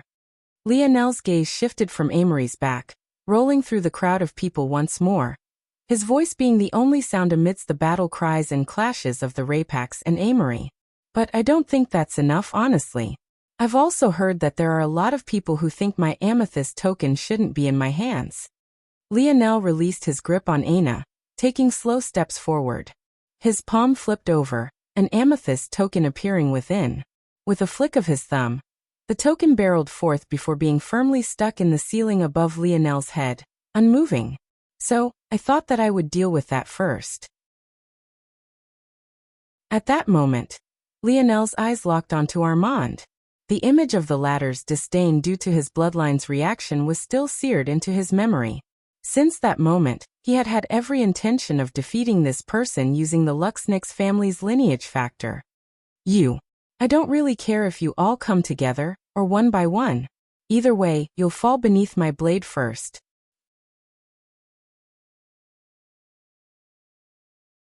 Chapter 1374. Published at 10th of November, 2022, 12:43 and 1 second p.m. Chapter 1374.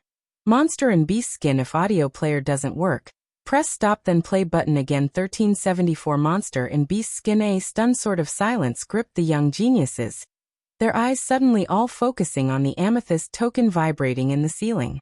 They had never thought that such a thing would happen, let alone in this sort of situation. Author's note. Big boo-boo on my part. I keep saying Armand is part of the Terrius family, but he's actually part of the Tor family. This is an important distinction you guys will learn about in the future. Sorry for the continuity error. Armand's eyes narrowed, his bare torso rippling with strength. Lionel was only just over 2 meters tall, but he stood at 2.5 meters, making the difference between them more than just a single head. With the 2 enormous axes by his side, one to each palm, he looked to be a giant. Whoosh! In that moment, a figure suddenly flickered and vanished, their speed so blindingly fast that it was almost impossible to track with the naked eye. Their body seemed to lengthen into a thin string, their body breaking the laws of physics and reaching warp speeds. Even if one tried to blink during their movement, completing the action wouldn't have been possible. The knife appeared before Lionel's neck almost the instant after the figure moved. The blade shot through the air, its speed whipping by Lionel. When it finally came to a halt, the figure that had wielded it had already passed Lionel, also coming to a stop. The sight of a young man drenched in black and red came into view. His body was lanky to an extreme but filled with a lean sort of explosive power. They weren't too tall, but they weren't too short either. Everything about them seemed to scream power. However, you're slow. This chapter upload first at novelbin.net. If you want to read more chapters, please visit novelnext.com to experience faster update speed. Lionel's words drifted into his ears. The young man's gaze shifted from empty space to his blade, only to realize that there wasn't the slightest hint of blood on it. When he looked back toward Lionel, he found that the latter had moved just half a foot to the right at a completely unknown time to him, just enough to dodge the blade by what would have been nothing more than a hair's breadth. At that moment, a strong stomp shook the earth and caused the connecting rivers and waterfalls of green to ripple outward. Armand took another heavy stomp forward, causing a second quake to ripple outward. By the time he primed himself for a third, he was already in a charge, his tall, lumbering figure building up a deathly sort of momentum. I advise you stay out of my way, Rowan Cancer. This bug to squash is mine and mine alone. Rowan stood in silence. He didn't seem to react to anything, whether it was shame for having launched a sneak attack, nor his miss. It was as though none of it had to do with him. But he continued to stare at the blade without a single word. To insult the Tor family will be the last thing you ever do. Lionel didn't respond. It seemed that this man took pointing a spear toward him as an insult. But that was fine by him. Today he had a few points to prove. On the outskirts of the battlefield within a group, a young man chuckled. All this fighting when there are two beauty amongst beauties here. I really don't know which one to choose. Choices. The gaze of the young flickered back and forth between Aina and Simona, truly unable to decide which one to linger upon more. He had a feeling that this sort of matter would be dragged on for a very long time. And judging by the situation, everyone was waiting for an opportunity to snag the biggest prize. Once Amory was tired out and had gracefully defeated all of the Rapax for them, there would be a chance to snag the highest prize amidst all the chaos. As far as he was concerned, fighting now would be nothing more than a stroke of the ego. It would waste his time, his stamina, and ruin whatever timing he had. Chasing beauties, however, that was a very different matter. He, John Ver, could always make time to chase women. His mouth would never run out stamina, whether it was for talking or other things. This chapter upload first at novelbin.net. Bang. John looked back from getting his fill, only for his pupils to constrict. A very familiar figure slid along the ground, their heavy body grinding to a halt at his feet. Armand's hands trembled, flames licking at his arms that threatened to burn them to ash. John looked up from Armand to lock gazes with Lionel. Even without the latter saying a word, the warning seemed to be clear. Watch where you're looking. Even while in the midst of battle, it seemed Lionel was well aware of his surroundings. Maybe far too aware. Armand slowly stood from the ground, his pupils constricting as he looked at the state of his forearms. For now, these injuries were only superficial and at most skin deep, something that wasn't a problem for a warrior on his level. However, there was something about these flames that instilled a deep fear within him. If it wasn't for his own force eventually countering it, he felt that he could have already been burnt to ash. Scarlet Star Force. The words Armand spoke seemed to cause the atmosphere to freeze once more. Even Amory, who had yet to turn back to face even a single one of them, had a slight pause in his movements. The weight of such a force was not small by any stretch of the imagination. In one moment, Lionel had gone from someone they were all certain had relied on his connections and nepotism to gain an amethyst token, to a monster in beast skin. The fiery light danced along Lionel's skin, making him look like a Roman god bathed in ambrosia. A steam wafted from his spear, the temperature around him skyrocketing. Is that it? He asked lightly. If this is all my generation has to offer, don't you think it would just be better if you all follow me instead? Lionel grinned.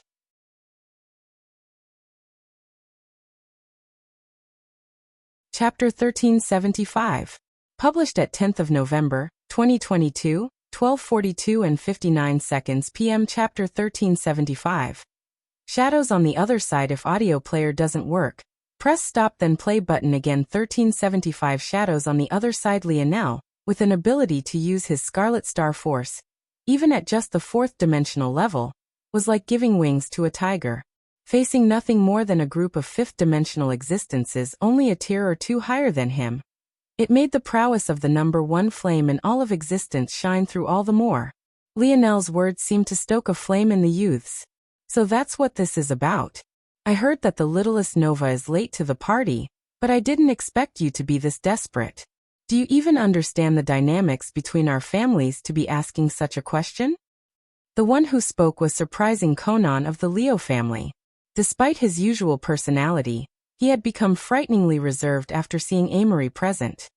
He might have been the first to act had this situation not been so odd to begin with. The Raypaks were so focused on trying to take down Amory that they hadn't even splintered off a single one of them to try and wipe out what remained of their threats. Conan's words, despite his brutish nature, actually sounded quite smart. And despite seeing Armand, a man he could at best match evenly in battle, thrown back like a ragdoll, he hadn't reacted to this very much either. You can claim an upper hand for now. True state force isn't something that can be countered easily.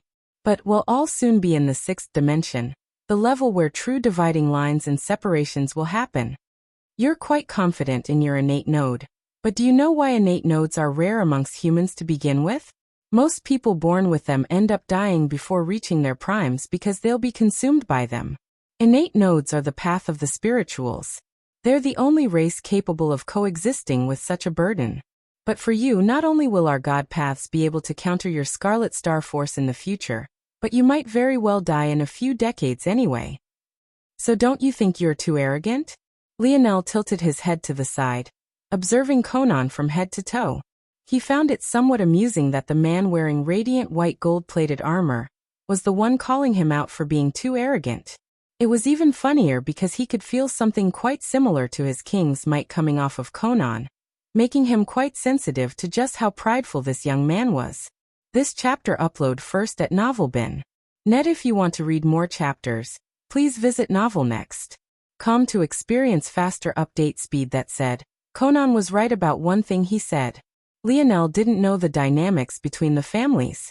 For all he knew, asking this of these youths was asking them to betray some ties they had already formed or, in the worst of cases, betray their family themselves.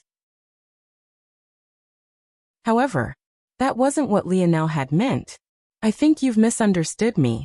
When I said to follow me, I meant in my shadow.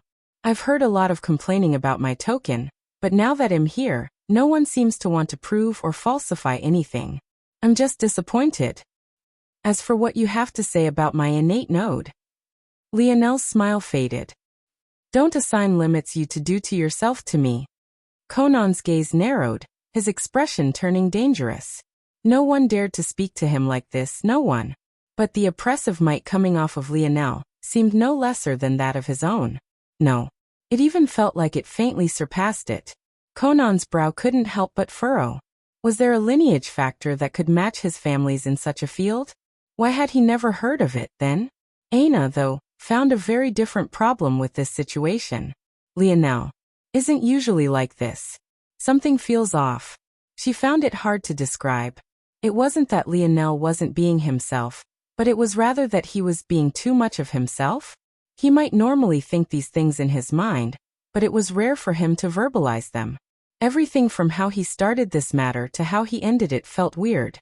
First he wrapped his arm around her waist, then grandly told everyone his plan. And even after all of that, he didn't seem to actually be taking tangible steps toward that goal. Everything had seemed overly showy and arrogant, even down to showing her off and claiming her grandly. But there was ultimately no substance to it all. Lionel wasn't like that. Sure, he had knocked Armand down with a single blow and asserted his dominance. But the Lionel she knew was less of a talker and much more a doer. He preferred to show his arrogance through actions rather than words. If he could do something quicker by punching, he wouldn't bother wagging his tongue. And when it came to matters related to her, he was especially sensitive. Aina had definitely noticed John's looks. She hadn't done anything because she felt that this was Lionel's stage. Under normal circumstances, he would have already lashed out. And yet it was odd. On one hand, Anna thought that Lionel was being far more aggressive than he usually was. But on another, he wasn't being aggressive enough. To an outsider, it sounded like she was asking for the impossible. However, to Anna, without intimately she understood Lionel, she knew something was off. This chapter upload first at Novelbin. Net there were only two possibilities. Either this was his Scarlet Star Force already making subtle changes to his personality, or Lionel's gaze sharpened. I knew it. The actions of Amory were odd enough. However, the actions of the ruined Raypax elites bordered on absolutely ridiculous. If anything, the Raypax felt like a race of incompetent, bumbling buffoons with how they had handled everything up until this point. They had practically allowed a group of children to run rampant in their territory, with barely any repercussions at all. This egg represented the pinnacle of their race, the future leading expert of their people, and an investment they had poured practically everything into. Would this really be all the showing they had for such an important thing? On the other hand, Amory's lack of a response to everything could be taken as a sign of his arrogance, but his pace was still too leisurely and his demeanor far too casual for what he was trying to accomplish. There was only one explanation for everything. It wasn't just Amory that was waiting for something. The Raypax were waiting for something too. On one side there was the Raypax. On another there was the Void Palace. And now there was a third party. Boom, boom, boom, boom. An entire segment of the underwater cavern collapsed, causing a wall of green water to rush in. It was then they appeared, sinister devils shrouded in darkness. The moment Lionel laid eyes on them, a deep revulsion from the depths of his soul took hold of him. A revulsion he could immediately tell was rooted in his snowy star owl lineage factor. He thought back to Wise Star Order's words. There were 6 lineage factors in the lights, and there were 6 in the dark. They're the shadows on the other side. The novel will be updated first on this website. Come back and continue reading tomorrow, everyone. Chapter 1376. Published at 11th of November, 2022, 6:47 and 38 seconds AM. Chapter 1376. Shadow. If audio player doesn't work, press stop then play button again. 1376. Shadow. Lionel immediately shot backward, landing by Anna's side. He crossed the face of Rowan without even glancing his way, his eyes still locked onto the surging waters and flickering shadows. These newcomers seemed to move slowly, but their speed was exceptionally fast. They almost instantly split into 2 groups, one converging onto the Raypax and the egg, while the others fanned out, clearly wanting to deal with the youths of the Void Palace. Almost the instant they did, Lionel felt an odd shift in the atmosphere. Several heads turned in his direction, their faces obscured by the shadows to the point even their body shapes were hard to make out.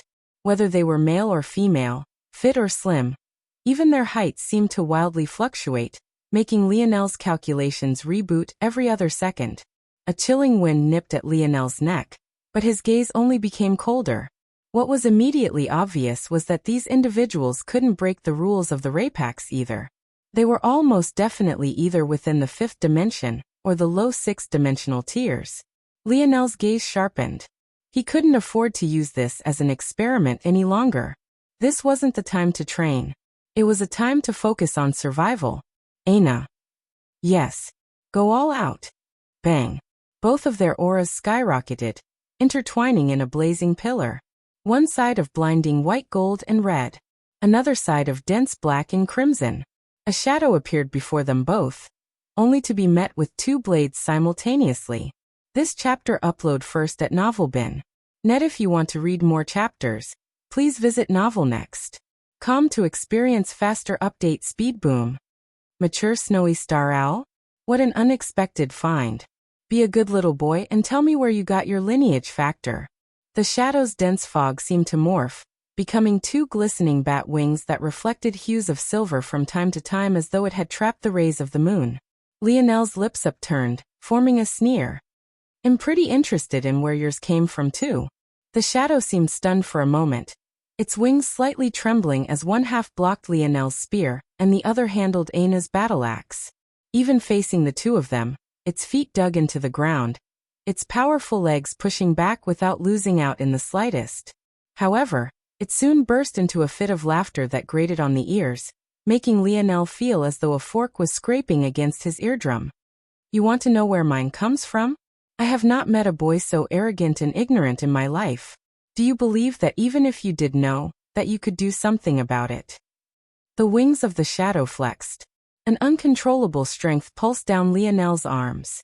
He immediately found his balance shifting, his attempts at forcing down and fighting back against the feeling failing. Without suspense, both he and Aina were forced back, their bodies sliding against the ground. Lionel's blood rumbled, immediately allowing his wings to unfurl from his back once more. He realized in that moment that there was no sense in holding back against these people. Scales of white gold erupted across his skin, hiding the dense bronze runes that formed beneath them. In that moment, his speed skyrocketed, the golden blade of his spear shimmering with an added flare as he struck outward over a dozen times in quick succession. Aina's pupils elongated and sharpened, her canines growing and the black fog that came off of herself becoming all the more prominent. The pair shot forward in unison, their blades practically intertwining and leaving wild streaks of shimmering, sharp force in the air. Lionel's figure flickered, his spear crown erupting. Radiant light followed his every movement. This chapter upload first at Novelbin. Aina's strides were long, her attacks wild. Each movement carried with it an explosive power. The dichotomy of fast and swift versus powerful and purposeful almost instantly overwhelmed the shadow. Lionel was able to calculate Aina's next move even before she did it, and Aina was able to instinctually react to every action Lionel took. Despite it having been over a year since the two fought with one another, it felt as though they had never missed a single day. Lionel's spear flickered, appearing before the shadow's throat, only to instantly find a wing in its path.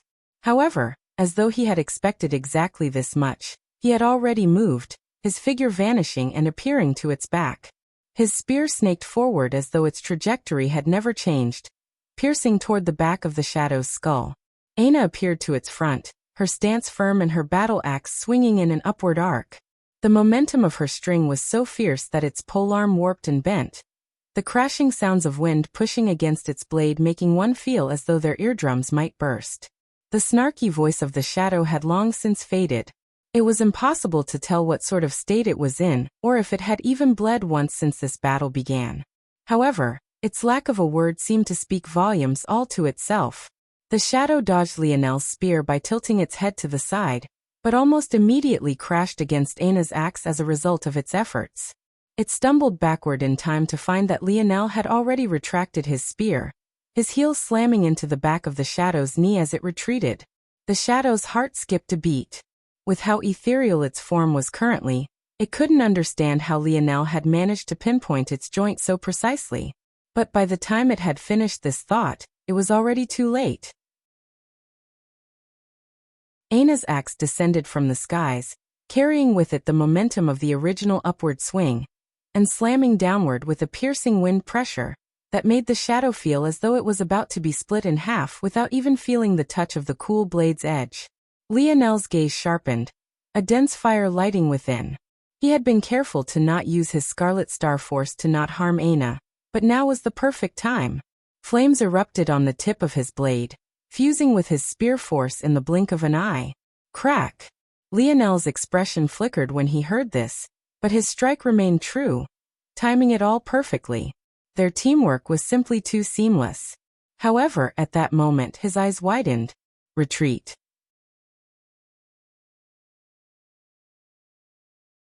Chapter 1377.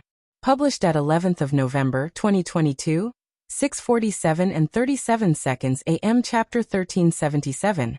Tell me if audio player doesn't work. Press stop then play button again. 1377. Tell me Aina didn't need a second warning. Her gaze flickered, her muscles reacting on instinct. Her mind flashed back to the flick of Lionel's father's finger. A single action changed the trajectory of an attack that had her everything behind it with what was seemingly minimal effort. The key wasn't to try to reverse everything at once, but rather to apply pressure in a new, easier direction. Well, maybe this was how Lionel would have broken things down. But to Aina, she only needed to see it once, and it was already seamlessly incorporated into her battle style. She didn't need to think, she only needed to react.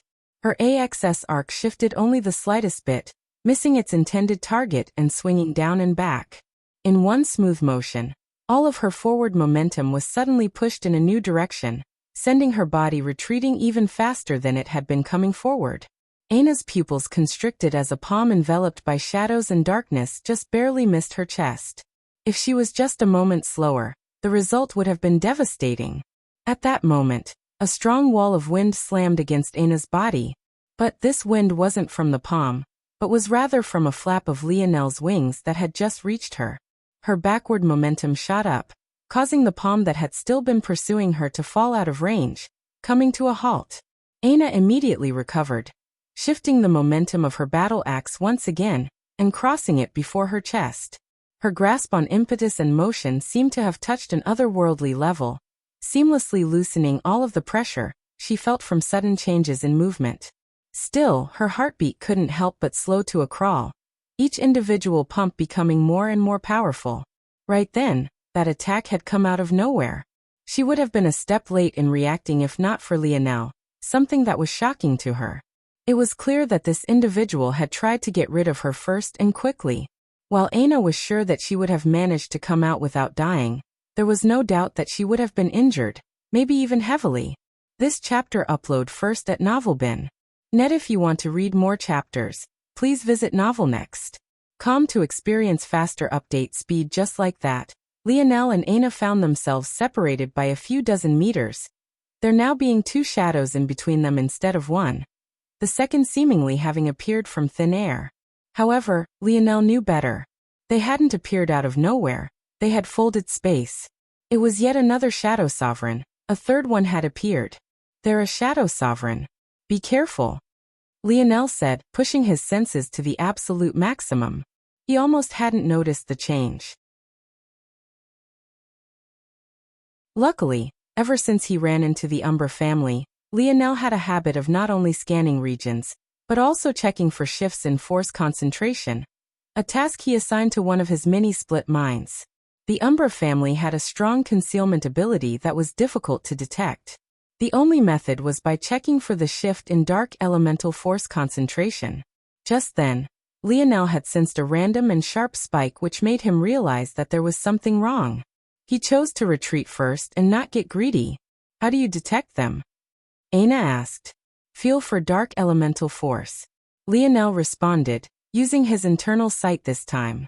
Though he wasn't sure if there was a way for Shadow Sovereigns to hide their tracks, but he would rather not let an enemy know that they had to do so. This way, they'd still have a leg up. With just a short exchange, Aina understood. Her dark elemental affinity was high to begin with. This wouldn't be a problem. She wouldn't need Lionel's sharp senses to sense it. After being told once, that was all she needed. The second shadow slowly retracted their palm. It was impossible to see their face, but Lionel still felt uneasy to the point he felt that it was too optimistic to believe that it currently had a surprised expression. This second shadow was far more of a problem. In the short lull, Lionel quickly scanned the battlefield. He realized that the number of shadows wasn't enough to overwhelm them, but they were extraordinarily powerful.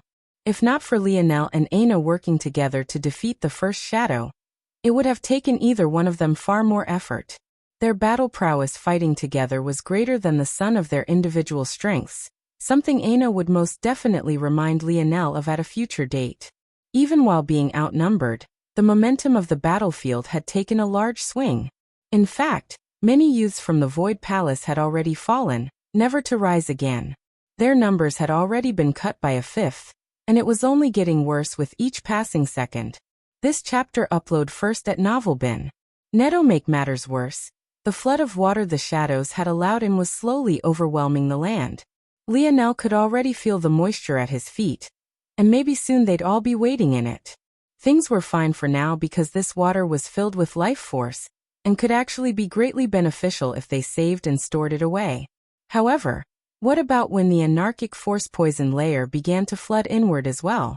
That level of toxicity wasn't anything they could combat alone. Even Lionel wasn't sure if he would be alright. Get up. The second shadow spoke to the first, a harsh disdain in their voice.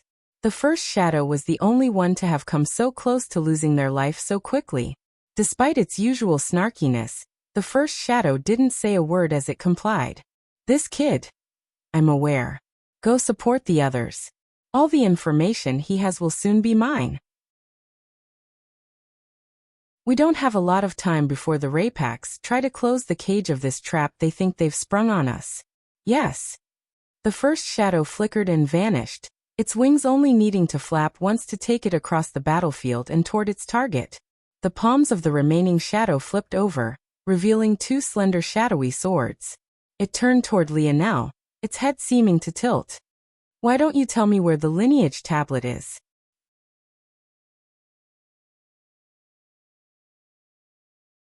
Chapter 1378.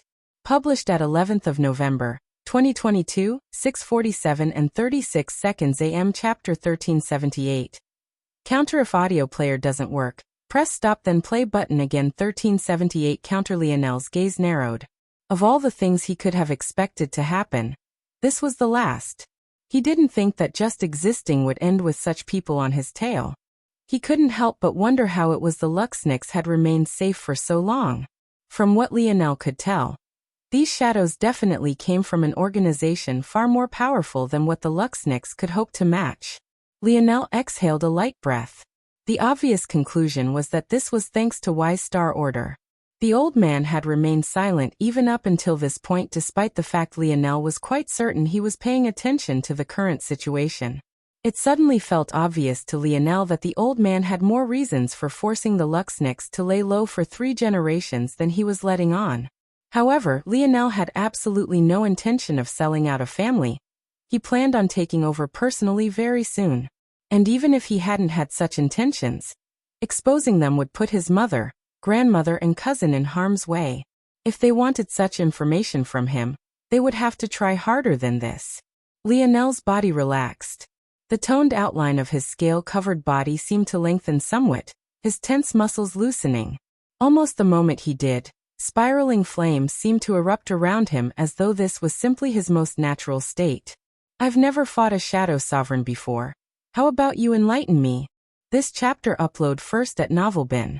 Net. If you want to read more chapters, please visit NovelNext.com to experience faster update speed. The shadow didn't respond.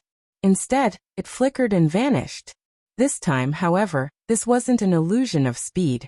Lionel could almost impose the image of Little Black Star onto this person. Whether it was vanishing in a puff of black smoke, walking through the air, or the heavy domain that almost instantly sunk around Lionel, it was all the same. Blood shot up from Lionel's chest, a line being drawn from the middle of his torso up and out his collarbone. The strike was fierce and swift, leaving him almost no room to maneuver. However, it was also shallow. The shadow seemed taken off guard that Lionel hadn't even tried to dodge, but was even more shocked by the fact that their blade hadn't sliced him in two. Unfortunately, as shocked as it might have been about these two things, the spear running through its chest was without a doubt the highest priority. Bang! A surging tide of scarlet star force tore a path out of the shadow's body. Lionel's gaze narrowed. But almost in directly opposing fashion, a sneer spread across his face. He had spent every day of the last several years of his life with a Shadow Sovereign by his side. Not just this, but his mind was connected with one. Seeing this sneer, the shadow, who had just been preparing to attack again even with a spear running through its chest, immediately chose to retreat instead. However, under what was the astonished gazes of many spectators, Lionel rushed forward to match its backward momentum. The shadow darted from the left and right, shooting in the skies and even rushing back down to the ground. But as though he could read the future, Lionel matched it beat for beat, his spear still running through its chest. As expected, the shadow had gone incorporeal, much like Little Black Star could. While Lionel's spear had, indeed, run through its chest, it had hit nothing but empty air. However, this was exactly what Lionel had been expecting. Caught off guard and unable to react, the Shadow Sovereign reacted on instinct, dodging Lionel's strike using its greatest evasive ability, And it was exactly this that had caused it to fall into Lionel's trap. This chapter upload first at Novel Bin. Net. While in this state, the Shadow Sovereign had no ability to attack. It if wanted to counter Lionel, it would have to become corporeal, but doing such a thing would be like driving a spear through its own chest. Lionel remembered very clearly that Little Blackstar had once saved his life by bringing him into this incorporeal state. The little guy had been so tired after doing this that he couldn't even bring himself into the incorporeal state for a long while. This told Lionel one thing. There was most definitely a limit to how long the shadow could keep this up. Maybe it was a few minutes, maybe it was a few hours, but there was definitely a limit. And if Lionel was correct, it was definitely on the lower end, or else it wouldn't be moving so erratically. The first shadow that Lionel and Aina had fought together saw this scene, and had no idea how to react. The sight would have almost been comedic if it wasn't so blatantly obvious that they were suddenly towing the line of life and death. Shit. The first shadow immediately turned back, only to find Aina in its path. Get out of my way. Aina didn't say a single word, swinging her axe down. Lionel's gaze continued to flicker and calculate. He could already think of several methods the Shadow Sovereign could use to get out of this fate. It simply had to go somewhere Lionel could not. But for every second it didn't take one of these options, the more certain Lionel became of a few things. First, the Shadow Sovereign was already running out of time. And second, it seemed this incorporeal state didn't allow absolute freedom. At that moment, the shadow suddenly came to a grinding halt, but Lionel was prepared, stopping just as quickly. However, what he wasn't prepared for was the Shadow Sovereign to suddenly hack up a mouthful of blood. In one moment, Lionel felt like he was piercing through air, and in the next, the weight of flesh pressing around his blade was all too obvious. This should have been a good thing. He should have just found the limits of the Shadow Sovereign. But Lionel's instincts told him different. The Shadow Sovereign had chosen to do this on purpose. On cue, twin swords crossed around Lionel's neck. It seemed the Shadow Sovereign had chosen to use the same trick as Lionel, exchanging injury for devastation. The novel will be updated first on this website. Come back and continue reading tomorrow, everyone.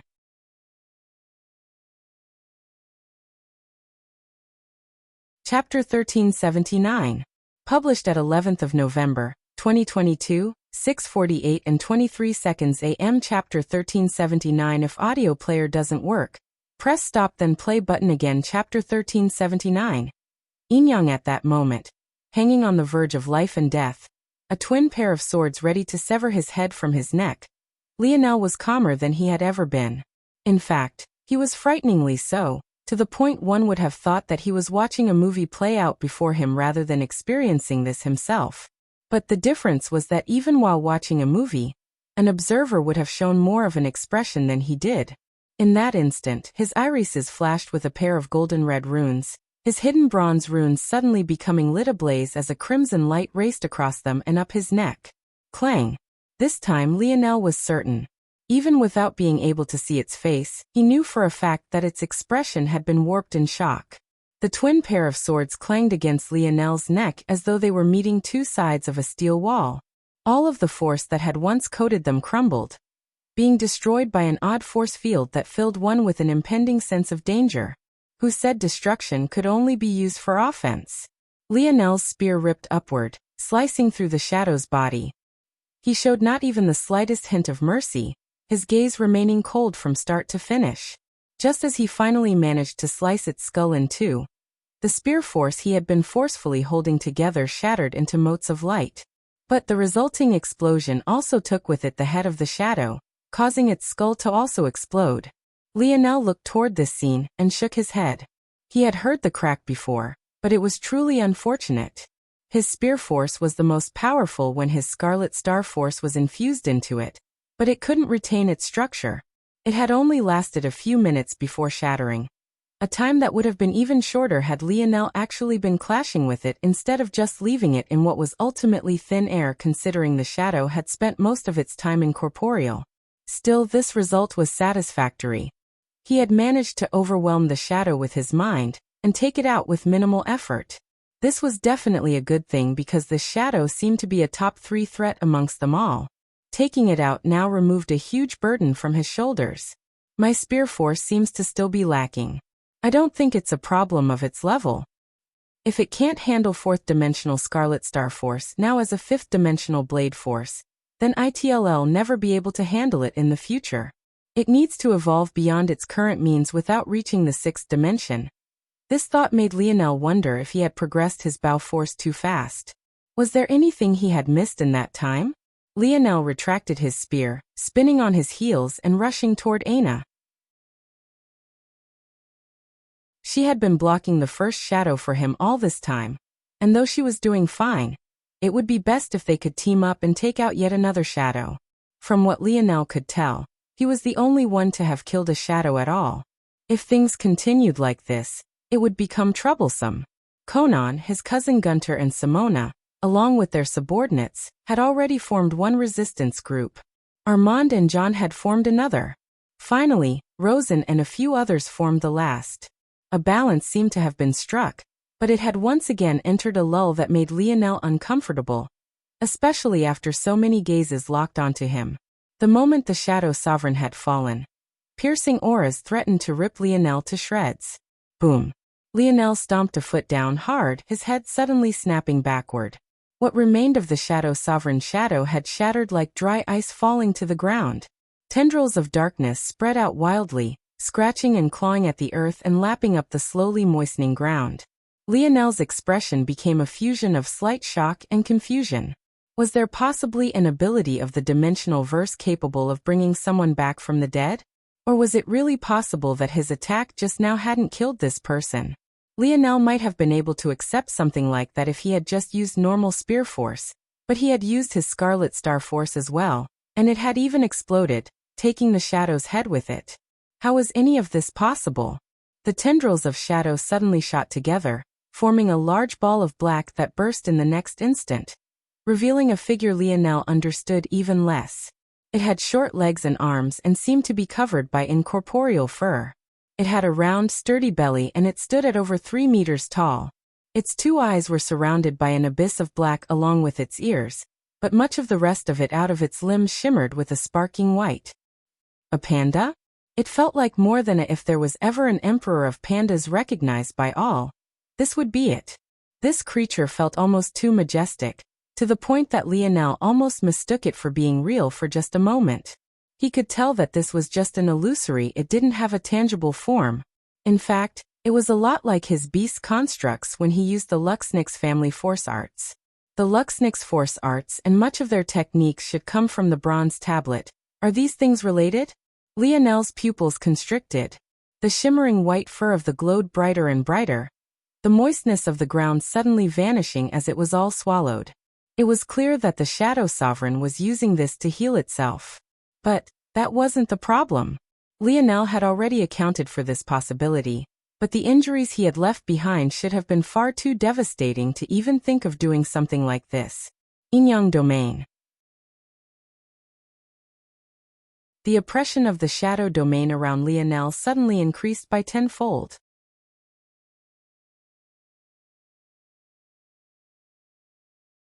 Chapter 1380.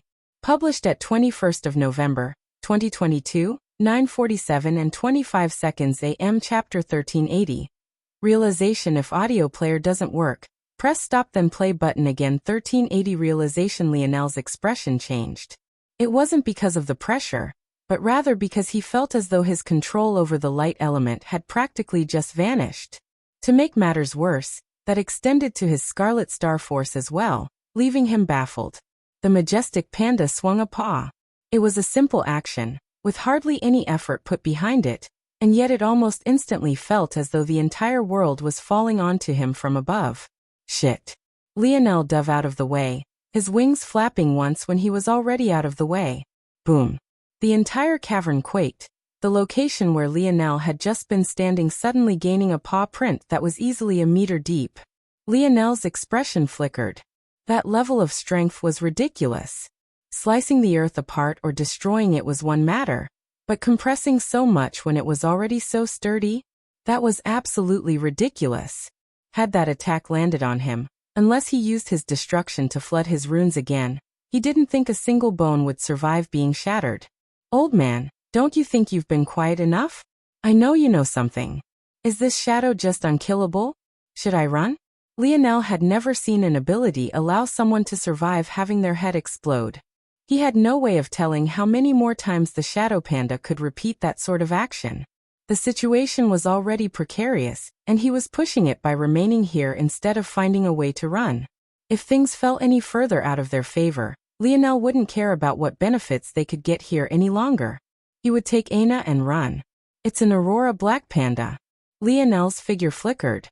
He tried to approach the panda, but it felt as though the laws of nature itself were stopping him. Every step closer he took to the shadow panda. It was like his weight would double, his feet becoming filled with lead and his blood running cold. To make matters worse, his control over force would also be slowly ripped away. What does that mean? The Aurora black panda is the third in the shadow line of evolution. It's the equivalent in strength of the starry-tailed fox in our lineage. So it's a lineage factor at the pinnacle of the 7th dimension. Yes. This chapter upload first at NovelBin. Net. If you want to read more chapters, please visit NovelNext.com to experience faster update speed. Lionel diverted his attention back to Aina to make sure she was faring all right. And he was pleasantly surprised to see that she was actually winning. The longer she battled, the more of an advantage she seemed to gain. Seeing this, Lionel turned his attention away from her entirely. He couldn't afford to keep diverting his brain power. He really did just need to trust her. But it shouldn't be so strong. Why is it so strong? Lionel's metal synergy lineage factor was also considered to be at that level, if not beyond when the 5th door was taken into account, but he couldn't bring out nearly this much power. Of course, that was because most of its strength should be gate-kept behind the doors he had yet to open. But still, this Aurora black panda lineage factor should be similar. The metal synergy lineage factor had doorways, and the Aurora black panda lineage factor should have awakenings. This was the trade-off. It's not powerful, you're just weak. If it wasn't for the situation, Lionel would have truly rolled his eyes. Couldn't this old man go a single day without spewing this nonsense? The shadows seemed to still be waiting for something. The trump card of the Rapax had yet to be sprung. And Lionel didn't believe for a second that Amory didn't have the ability to at least kill a shadow just as quickly as he had. And yet, despite paying keen attention all this time, he had yet to see anything of the sort. Lionel realized that he was running out of time to decide whether or not he should run. Yet this old man was insistent on playing games. I'm not saying this just to say this, it's the truth. I have limited knowledge about the shadow lineage factors as I didn't spend much time studying them for various reasons. But I know enough to be considered to have surface information. The Aurora Black Panda's awakening levels are the healing branch, the strength branch, and the wisdom branch. Its healing branch works differently from the light lineage factors as it functions similar to life steal. Its strength speaks for itself, you've already seen it. As for the wisdom branch, it also manifests differently. Well, at least differently from your snowy star owl lineage factor. The wisdom branch of this 3rd level manifests a domain, and unfortunately for you, the yin-yang domain is like steroids to a shadow sovereign, and that's especially so to you considering the light element is one of your strongest assets. Just explain, I'm running out of time. The yin-yang domain grants control over the balance of 2 elements, and is especially strong when these 2 elements are on entirely opposing sides. The rise of one leads to the fall of the other. In addition, as the latter falls, it becomes fuel for the former. This domain is basically sucking away all of your light elemental force and converting it to dark elemental force. This not only makes you weaker, it makes all aspects of the Shadow Sovereign's abilities stronger. Lionel's jaw set. Maybe he really should run then. He doubted that the Shadow Sovereign would be set on following him, at least for now. Considering he had exposed himself to be a Void Palace disciple and a Morales family heir, they knew they could find him again, so they didn't need to take him away now for the sake of the tablet. Damn it. That's a pretty useful domain, and it's 7th dimensional too, so I don't have anything that can easily counter it. Lionel looked at his spear. It had a domain he was looking forward to using, but it was only at the pinnacle of the 6th dimension. It could be possible to counter this Shadow Sovereign with it, since he doubted the Shadow Sovereign had perfected the Aurora Black Panda lineage factor it wielded yet. But this chapter upload first at Novel Bin. Net the situation was becoming too volatile. Boom. The panda swiped again, its figure vanishing and reappearing to Lionel's back. Its paw descended like a mighty avalanche, the weight of a mountain crashing down toward Lionel's head. Fuck, if only I had a domain like this. You will. What do you expect? The Shadowtail lineage factor, the equivalent of your Snowy Star lineage factor to them, doesn't have a domain either. Who asked you to spend so much time at the lowest levels, because you didn't like the next level? Lionel froze, his steps coming to a grinding halt. What did you just say? What are you doing, brat? Run. The paw descended from above, ready to squash Lionel into minced meat. Did you just say Shadowtail? Shadowtail. The Umbra family's lineage factor. The very family that had run away from the Three-Finger cult. The Shadowtail lineage factor was the first in line of the Shadow lineage factors? The paw continued to swing down, the wind pressure alone making Lionel's knees creak. And yet, he remained unmoving, as straight as a javelin. His father's rage and sadness flickered through his memories. He had never seen his dad make such an expression, one of such hurt and fury.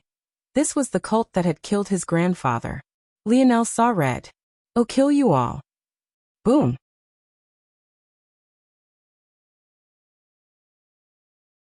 Chapter 1381. Published at 21st of November, 2022, 9:47 and 24 seconds AM. Chapter 1381. Worst mistake if audio player doesn't work. Press stop then play button again. 1381. Worst mistake. The father Lionel knew was always smiling, always joking, always pointing fun at something. He was a man who didn't take anything seriously, and yet he was the best father Lionel could have ever asked for. There was no one in this world that Lionel respected more, no one he loved more. His father's happiness was his happiness. His father's sadness was his sadness. His father's fury was his fury. Lionel. Many seemed to witness Lionel being crushed beneath a palm that dwarfed the size of his. But, in the very moment that such a thing appeared to happen, a towering pillar of crimson shot into the skies, shredding apart the hand that had come above it. Tier 6. Everything in the surroundings was shredded apart. A violent surge of Scarlet Star force shot in from all sides, taking apart the Yin-Yang domain, as though it was never there to begin with. The most violent and destructive force in all of existence made its presence known that day and in that moment, furiously tearing apart everything in its path. The Shadow Panda was sent flying, a pit of magma and molten earth being left in its original location. With slow and deliberate steps, Lionel walked out of the pit, billowing smoke and harsh heat wafting into the surroundings. The spear in his hand was cracked to the point it seemed it might collapse at any moment. Any shred of clothing he had once had vanished as well. However, at that moment, the halo above his head expanded, scanning down the length of his powerfully chiseled body, and rising back up to reveal a glorious armor of bright sky blues and reflective silvers. Space began to rapidly heat and then cool, the rapid changes causing the cracking glass effect of the domain around Lionel to become more and more obvious with each passing second. However, it felt like to the man himself, none of it mattered at all. This chapter upload first at Novel Bin. Net. If you want to read more chapters, please visit novelnext.com to experience faster update speed. Bang. Lionel shot forward, cascading colors of violet, crimson, bronze and gold circling around him without pause or end. When he reappeared, he was already swinging his spear down from the skies, its momentum making whatever power the Shadow Panda had behind its strike seem like nothing more than child's play. "You're the disc trucked." The Shadow Sovereign spoke again for the first time in several exchanges, but it was already too late to finish its words. Its body was in shambles. Having been in range of Lionel's 8th star formation, an entire side of its body had collapsed, and the paw it had used to swipe down toward Lionel had been shredded to pieces, revealing the true shadow instead. Lionel's crack splintered through what remained of the outer shell like a hot knife through butter, his momentum so fierce that the ground beneath them earned a nice gash all to itself. The shadow just barely managed to dodge out the way, losing just a bit more of his Shadow Panda construct in the process, But Lionel was absolutely relentless. His spear became like a raging flood dragon, every pierce causing spiraling winds to tear vicious holes through the body of the shadow panda. After 3 there was nothing but a single leg, part of a torso and its head remaining. After 3 more, the head was shredded to pieces, and there was nothing more than an oversized leg. In a final volley of 3, the shadow coughed up a violent mouthful of blood, their body being sent reeling backward. With a flicker, the shadow vanished into the shadow world. But the moment it appeared once more, Lionel had removed a hand from his spear, reaching it out in a clawing motion, and causing the surroundings of the shadow to crack like glass, freezing it in space. The expression of the shadow changed below its cloak, but the constriction only seemed to double down. Lionel's dream force flourished, his hand still being held up. In that moment, the raging fires around him concentrated into thin lines, rapidly racing across the air as each formed the singular gear of an increasingly complex force art. The Shadow Sovereign was about to learn what true destruction was. Lingering in the air, right this very moment, was a thick assortment of Scarlet Star Force no one but Lionel could even dream of controlling. This chapter upload first at NovelBin.net. There were only 2 options. The first was to allow it to dissipate over time, making the region safer for everyone. The second, though, was to use it to destroy everything. The cry of a bird rose through the skies, the complex lines of force arts suddenly fusing into a rising phoenix which rose to its tallest height in one flap, and shot down in a beam of laser-like crimson light with another. The expressions of all the shadows warped, but it was already too late to do anything. The attack was too powerful, Lionel's fury was too strong. And even if they somehow managed to cross a distance that was much too far, the result would only be their own inevitable destruction. Boom. Lionel's gaze hit coldly behind the visor of his armor. The billowing wind around him and the harsh spike in temperature didn't seem to harm him in the slightest. For the first time, the Raypaks who had focused their attention elsewhere finally focused on the singular young man standing among smoking shards of ice, falling down around him like twinkling stars reflecting harsh ruby colors. Lionel's figure flickered once more, his speed even more unconscious and untouchable than the past. When he reappeared, the ragged body of the shadow was being gripped by its throat, lifted into the air as the last of its life was slowly being squeezed out, 40% of its body having been charred to black. The flames of the phoenix construct rose again, releasing a cry in the skies and reforming to Lionel's back. 3-finger cult. The atmosphere shifted as soon as Lionel uttered these words, every one of the shadows sending a piercing gaze toward him. Put her down. A baritone voice that made Lionel's heart and lungs tremble within his ribcage called out. However, Lionel continued speaking as though he hadn't heard a thing. Your worst mistake was appearing before me today. Lionel's hand squeezed down, an eruption of Scarlet Star Force following his actions and charring everything in its path to ash. The novel will be updated first on this website. Come back and continue reading tomorrow, everyone.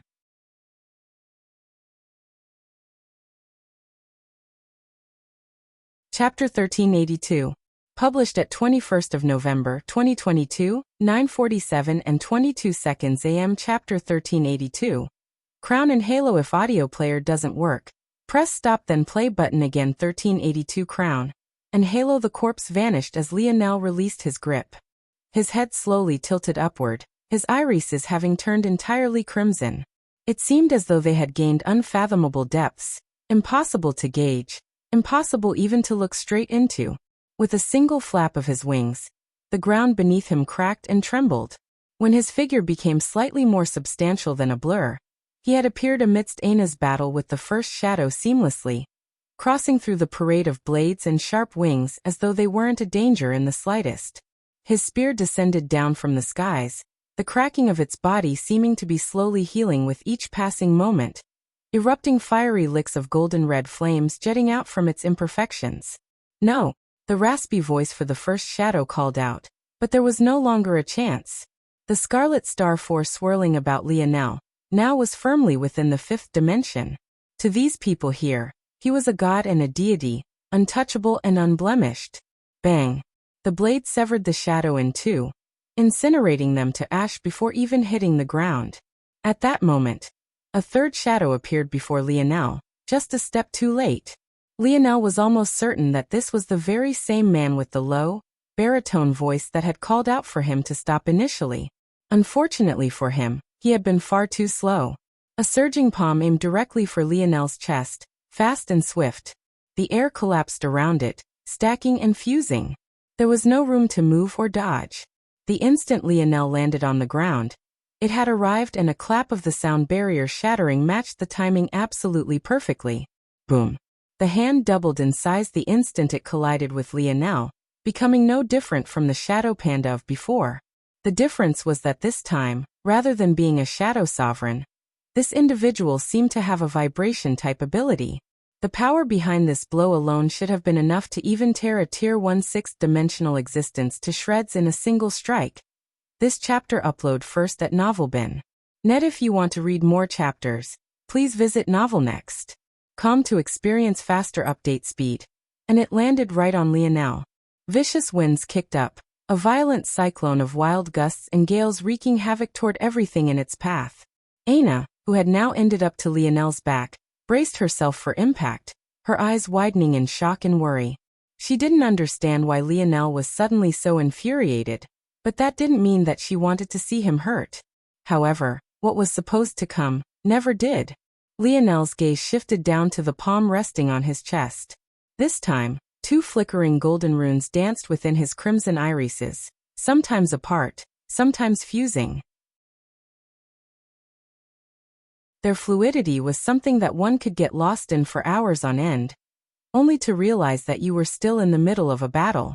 Lionel's free hand reached out and clamped down on the wrist of the male shadow. The coldness of his eyes, hidden behind the visor of his divine armor, almost permeated through, making one feel that their souls had suddenly been thrown into the abyss of hell's coolest waters, freezing to death in what was nothing more than a single instant. Ack! A pained roar left the shadow as it pulled away. But under the horrified gazes of everyone present, the arm that Lionel still held on to crumbled to ash. If the shadow hadn't forcefully ripped itself away, maybe its entire body would have suffered the same fate. It was then that the flickering and dancing golden runes in Lionel's irises increased from 2 each to 3, making the intensity of the flames around him increase once again. Die. Lionel swung his spear from its downward-sloped position, leaving a gorgeous arc of crimson and gold that sliced the shadow in two. There was no suspense, only a final roar of struggle before he suddenly found himself eviscerated. At that moment, the glowing phoenix finally caught up to Lionel once again, spiraling into the air and releasing a sonorous call into the skies. Its beak opened wide, its wings spreading and its chest expanding. With a single bellow, a piercing laser of crimson left its lips, cutting across the battlefield and piercing through 2 more shadows. This chapter upload first at NovelBin.net. They stood not a single chance, finding themselves burnt to ash even before they could even call out for help. The fiery pits left in the beam's wake were quickly dodged by those that remained. The heat alone became enough to char their skins and dry their throats. The phoenix shrunk in size by a small measure, but Lionel didn't seem to care in the slightest. With another command, the majestic bird's chest expanded once more, another beam of light cutting across the battlefield, and this time taking out another 3 shadows. Lionel was absolutely relentless. By the time the first beam had landed, he had already crossed through half the battlefield. By the time the second landed, he had reached his destination. His king's might pressured their minds. His scarlet star force pressured their bodies. And his relentless want for violence and blood shook their hearts. It was an absolute slaughter. Lionel didn't seem to see any Raypaks or humans. Every time he laid eyes on a shadow, it didn't matter who they were fighting, how many were fighting them, if they were winning their battles or if they were losing. It was simply one savage execution after the next, and none of it seemed to be enough. Even crossing Amory's face, he didn't spare the latter a single glance. Piercing his spear into the ground, he caused a volcanic eruption to splinter even the moistening earth. The shadow, who was arguably the most powerful of them all, fighting amidst Amory and the Raypaks, suddenly found that it had nothing steady to stand upon. Lionel didn't even bother to retract his spear from the ground. His hands coming together like a twin pair of claws, clamping down toward either side of the shadow's head. It roared in protest, but the space around its skull suddenly cracked like ice-blue glass, freezing it in place to the point it couldn't move in the slightest. Lionel drove his knee upward, an enraged roar leaving his throat as he slammed his kneecap into the shadow's head. An explosion of ice, space and fire spiraled out in all directions as a headless corpse fell to the ground. Lionel stood in the middle of the battlefield. No one within a 10-meter radius of him, except for a litter of corpses. The crown of a king graced his forehead. The halo of a god graced his presence.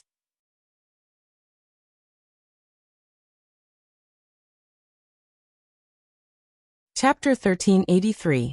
Published at 21st of November, 2022, 9:47 and 20 seconds AM. Chapter 1383.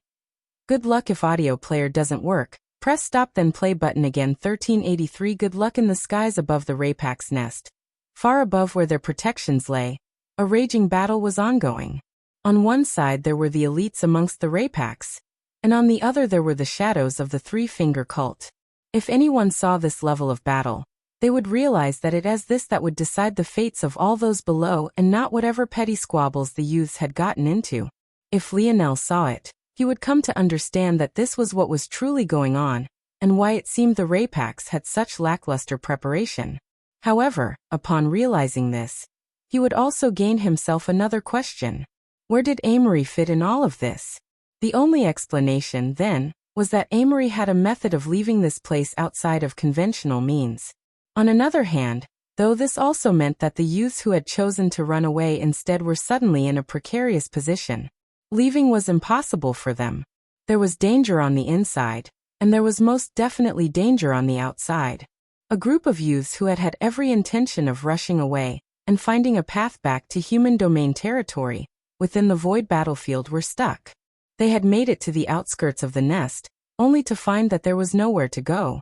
A few brave souls had tried to cross the barrier, as there didn't seem to be anything stopping them, but the result was devastating.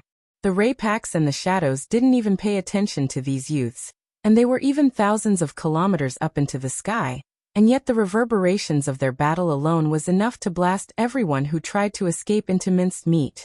The youth found themselves at a loss, not knowing what to do. Running was suicide. Staying was also suicide. What kind of selection was this supposed to be? Among these youths were, surprisingly, Miguel and Noah. They observed the situation with placid expressions, feeling neither fear nor apprehension. However, even if they had no outward showing of emotion, they still weren't taking this matter lightly. The both of them wanted to find a path to survival, and they also both seemed to realize that just staying here wouldn't do them any good either. Everyone was working under the assumption that the Void Palace wouldn't give them an impossible selection to complete, so there had to be a way. Being completely ignorant to the true inner workings of this matter, it would be difficult for any of them to survive this at all if things continued like this. But maybe the god of fortune had truly smiled down upon this generation. Not only had this god given this generation more talent than maybe every other before it, but it just so happened to hand them a savior this time as well. Aya. Velasco scratched his head, feeling annoyed. He really was this close to being in the embrace of his wife. He already knew that Alienor wouldn't allow him any intimacy with a clone. That was nothing more than a pipe dream. But he could have at least gotten himself some cuddles and softness. This chapter upload first at NovelBin. Net. If you want to read more chapters, please visit NovelNext.com to experience faster update speed. Unfortunately, these damned kids were so annoying. In truth, he didn't give a single care if all of these children died.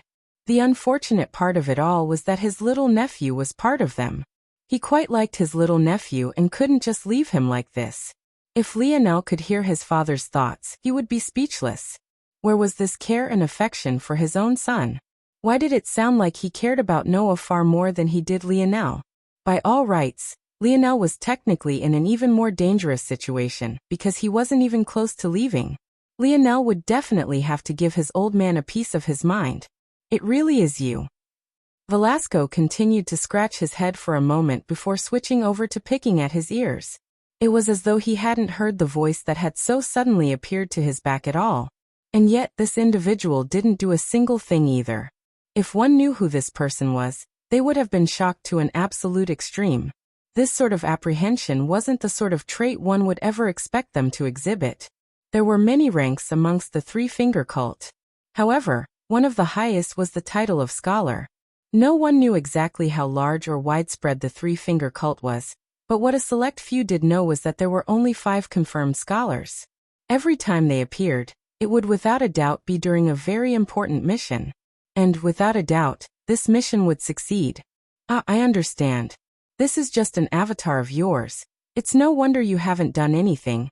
There shouldn't be much of anything you can do. The scholar seemed to visibly relax when he came to this conclusion before his gaze swept over the location Velasco had been observing. If you would like, I won't stop you from taking away those children. Consider it a favor. Their lives and deaths aren't worth much to me anyway. Velasco finally seemed satisfied with how clean his ear was, pulling out his pinky and blowing on it. A shadow sovereign shouldn't be enough for the three-finger cult to make this move. Oh, you're interested in our goals? You're correct, we do indeed have quite the large assortment of shadow sovereigns. 1614 from my recollection. 1615 truly isn't enough for me to make a move. When it comes to blood sovereigns though, the scholar didn't say anything more, chuckling lightly. This chapter upload first at Novelbin. Net interesting. Velasco yawned. He took a step forward and vanished, appearing before the barrier of youths. When Noah saw him, his brows couldn't help but shoot up. Come on kiddos, I'm here to escort you away. Girls, please keep your panties to yourselves, I'm a married man. As for you lads, I don't swing that way, sorry to disappoint. Velasco waved a hand and the barrier retracted. He turned, beginning to bring everyone along with him. In the skies, the scholar sneered. His face, obscured by shadows, twisted, jagged teeth dripping with blood and flesh barely being hidden beneath the dense black. His palms suddenly waved, his cock almost standing at attention when he thought of the feeling of euphoria he would experience not only killing so many people, but especially Velasco himself. Even if it was nothing more than an avatar. However, before he could swing down, he suddenly felt a hand on his shoulder, his entire body freezing over as though it had been dunked into a vat of ice water. At some unknown time, Velasco had appeared in front of him, just barely off the side. He placed a palm on his shoulder, leaning forward until his mouth was barely a half-foot away from the scholar's ear. Just as stupid as always. You three-finger cult members are all the same. I didn't make a move before only because I can't be bothered to deal with small fry, but it seems that you didn't take the new lease on life I gave you seriously. In that instant, the shoulder Velasco touched crumbled along with an entire half of the scholar's body. In the blink of an eye, there was nothing just but half a hip, torso and head. The scholar stood shivering in the skies, Velasco's breath still feeling searing hot on its ear. If you manage to survive this, you should learn to count again, by the way. You only have 1613 now. I would also warn you, my son's temper seems worse than mine and my father's. Even if you sent that variant invalid, things probably won't work out so well for you, especially if he finds out you're targeting his little girlfriend. Good luck though. Velasco turned and vanished once more, the kids below being none the wiser. Maybe I raised that brat wrong. He was supposed to be the calm and cool-headed one. Forget it, if worse comes to worst, I'll just have to have my beautiful Eleanor pop out another one for me. As for Lionel's safety, Velasco truly didn't care. As far as he was concerned, any son of his wouldn't have any trouble with even 10 times the odds stacked against them.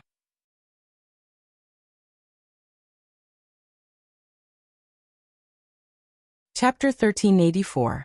Published at 21st of November, 2022, 9:47 and 18 seconds AM. Chapter 1384.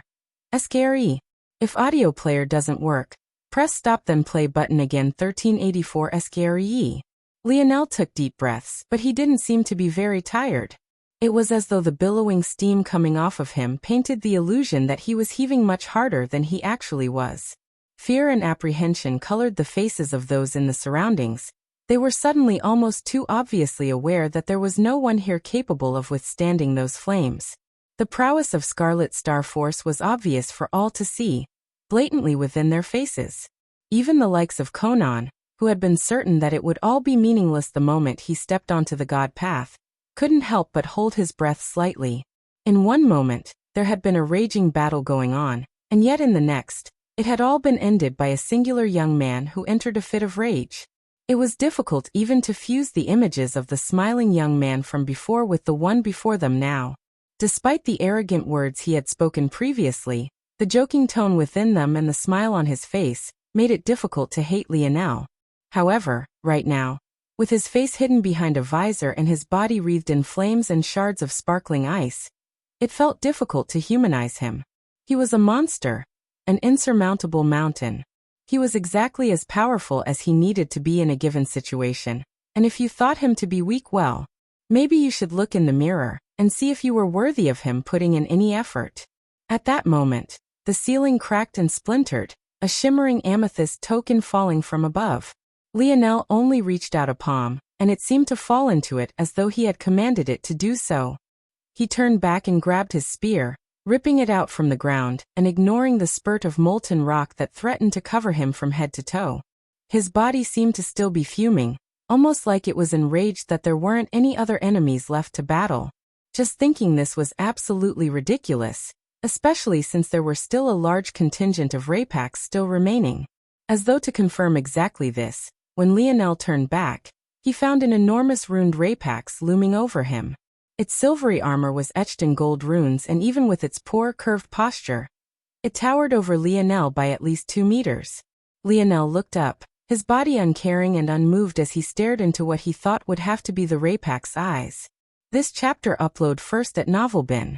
Net. If you want to read more chapters, please visit Novelnext.com to experience faster update speed. The low, almost growl-like breathing of the Raypax echoed through the cavern, the surging tides of water only barely managing to remain relevant in low hums beneath its baritone. The chest of the gold-runed Raypax rumbled, its plated carapace expanding and contracting along with its breath. Its mouth opened up to reveal 2 rows of long, transparent teeth, each with its own floating golden runes within. These runes happened to match the exact kind that could be found on the claws of its feet, the precise sign of a 7th-dimensional Raypax.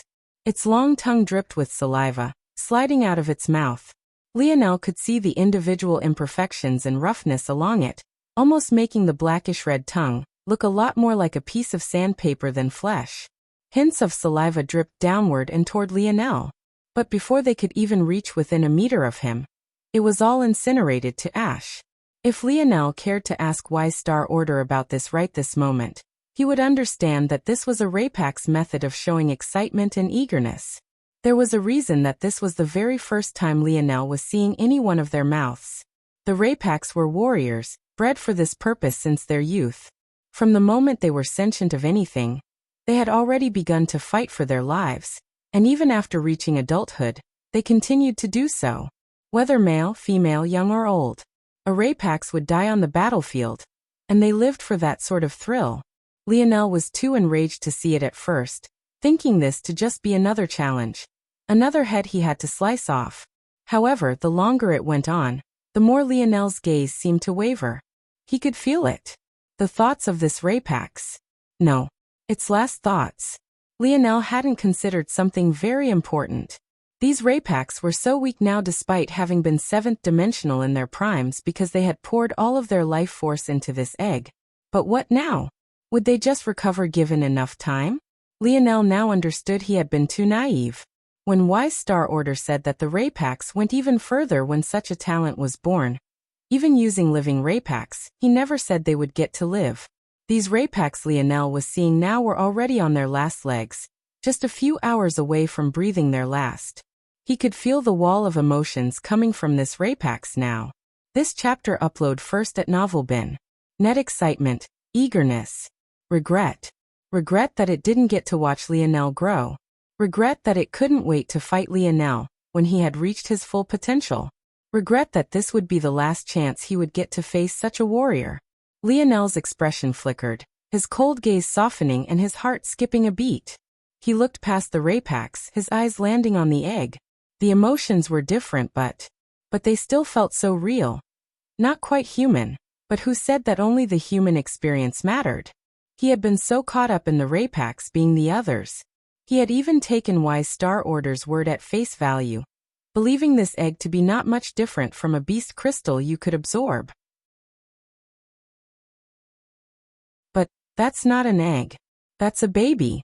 A baby that's carrying the hopes and aspirations of its parents and seniors on its shoulders. Lionel's shoulders relaxed, his gaze locking onto the Rapax again. You want to fight? Scree. Let's fight then. I'll give you the send-off you want. Boom. The ceiling above suddenly came crashing down. Before Lionel could react, a figure fell from the skies, landing on the gold-runed Rapax before him and squashing it to meat paste. Lionel stood frozen. The novel will be updated first on this website. Come back and continue reading tomorrow, everyone.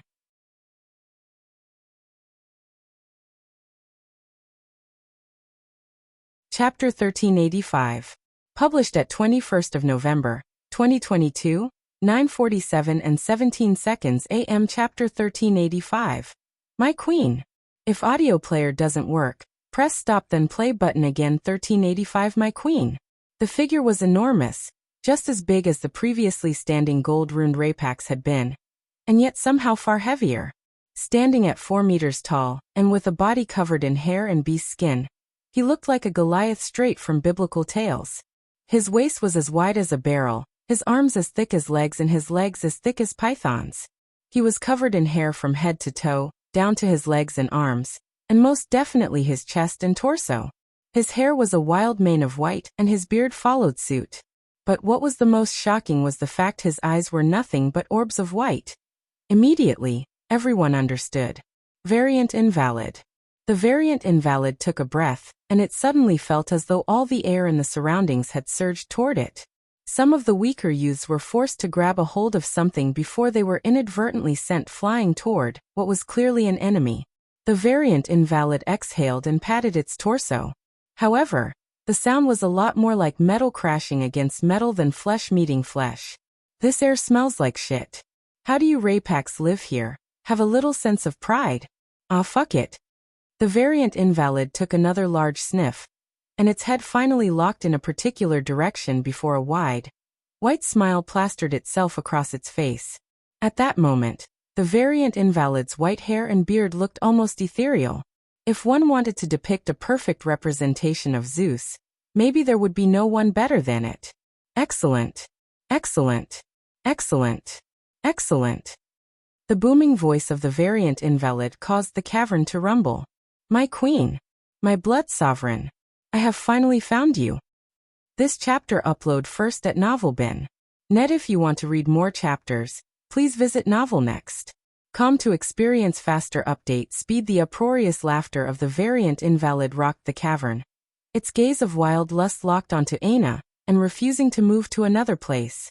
In that moment, Aina seemed to be plunged back into a well of memories she wanted nothing more than to forget. That familiar feeling of weakness and helplessness, when her life hung in the balance, and yet she could do nothing to take control of it. It all came back. However, this Aina was no longer the Aina of back then. That crippling feeling of fear and apprehension suddenly became nothing more than an unfettered rage. Almost the instant the variant invalid had laid eyes on her, her hair began to billow in the winds, her canines growing another length as even the dark, black tattoos that covered her body gained themselves a tinge of crimson. Her battle axe trembled, a crimson light wafting from it. She and it wanted nothing more than to hack this bastard before them to shreds. At that moment, hearing the words the variant invalid spoke, Lionel's gaze slowly looked up from the gold-runed Rapax. All that had been left of it was its head, its tongue still hanging out as though to freeze its feelings of excitement in its final moments, only for it to be robbed away. You may call me the Steel Beast Master. Come tell me, my queen. What is your name? Our offspring will be legendary. Boom. The laughing of the variant invalid suddenly came to a grinding halt, its body shooting out like a speeding bullet. One would have thought that it weighed no more than a feather would instead of being heavy enough to crush a Rapax to death given its outgoing speed. And yet, reality was right before them all now. Lionel hadn't moved a single inch, but his Scarlet Star Phoenix most definitely had. sending another barreling beam of Scarlet Star Force right into the chest of the so-called Steel Beast Master. Boom, boom, boom.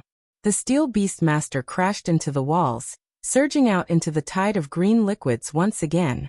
Lionel stared into the distance, his gaze lowering down to the Rapax once more. The green waters around it lapped at its body, beginning to dissolve it already. Soon, the Rapax would become much like its ancestors before it, completing the cycle and becoming the nurturing liquid of future generations. Lionel watched this scene silently, not saying a word and not moving in the slightest. This chapter upload first at Novelbin. Net the human experience wasn't all he wanted to capture. He had Oryx beneath his wings now, and how easy would it have been for him to dehumanize them? There were countless lived experiences in a place as large as the universe. Who was he to decide which ones mattered more than the other? I'll make sure no one touches your junior. Bang.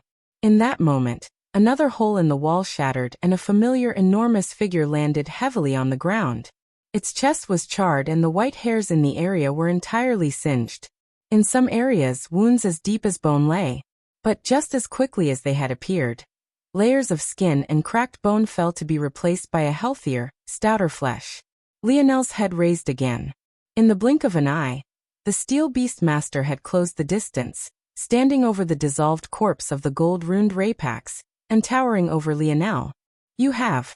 Bang. The variant invalid was sent flying once more. However, this time, before it could crash through the walls, Lionel's figure had flickered and vanished, appearing above its head. Shying, shying, shying, shying, shying, shying. Lionel reinforced his spear force, controlling his phoenix to flood into his spear and fuse it until it glowed a fierce red-gold color that radiated enough heat to burn a person to ash. He swung down, his momentum not falling even the slightest bit. The expression of the Steel Beast Master warped. One of its behemoth-sized legs kicked at the air, causing a strong wind pressure to knock it to the side. However, it was still too slow. PCHU. All the defenses in the world couldn't save its arm. The limb flew and spiraled through the air, a spurt of blood following its trajectory as the Steel Beast Master crashed heavily to the ground.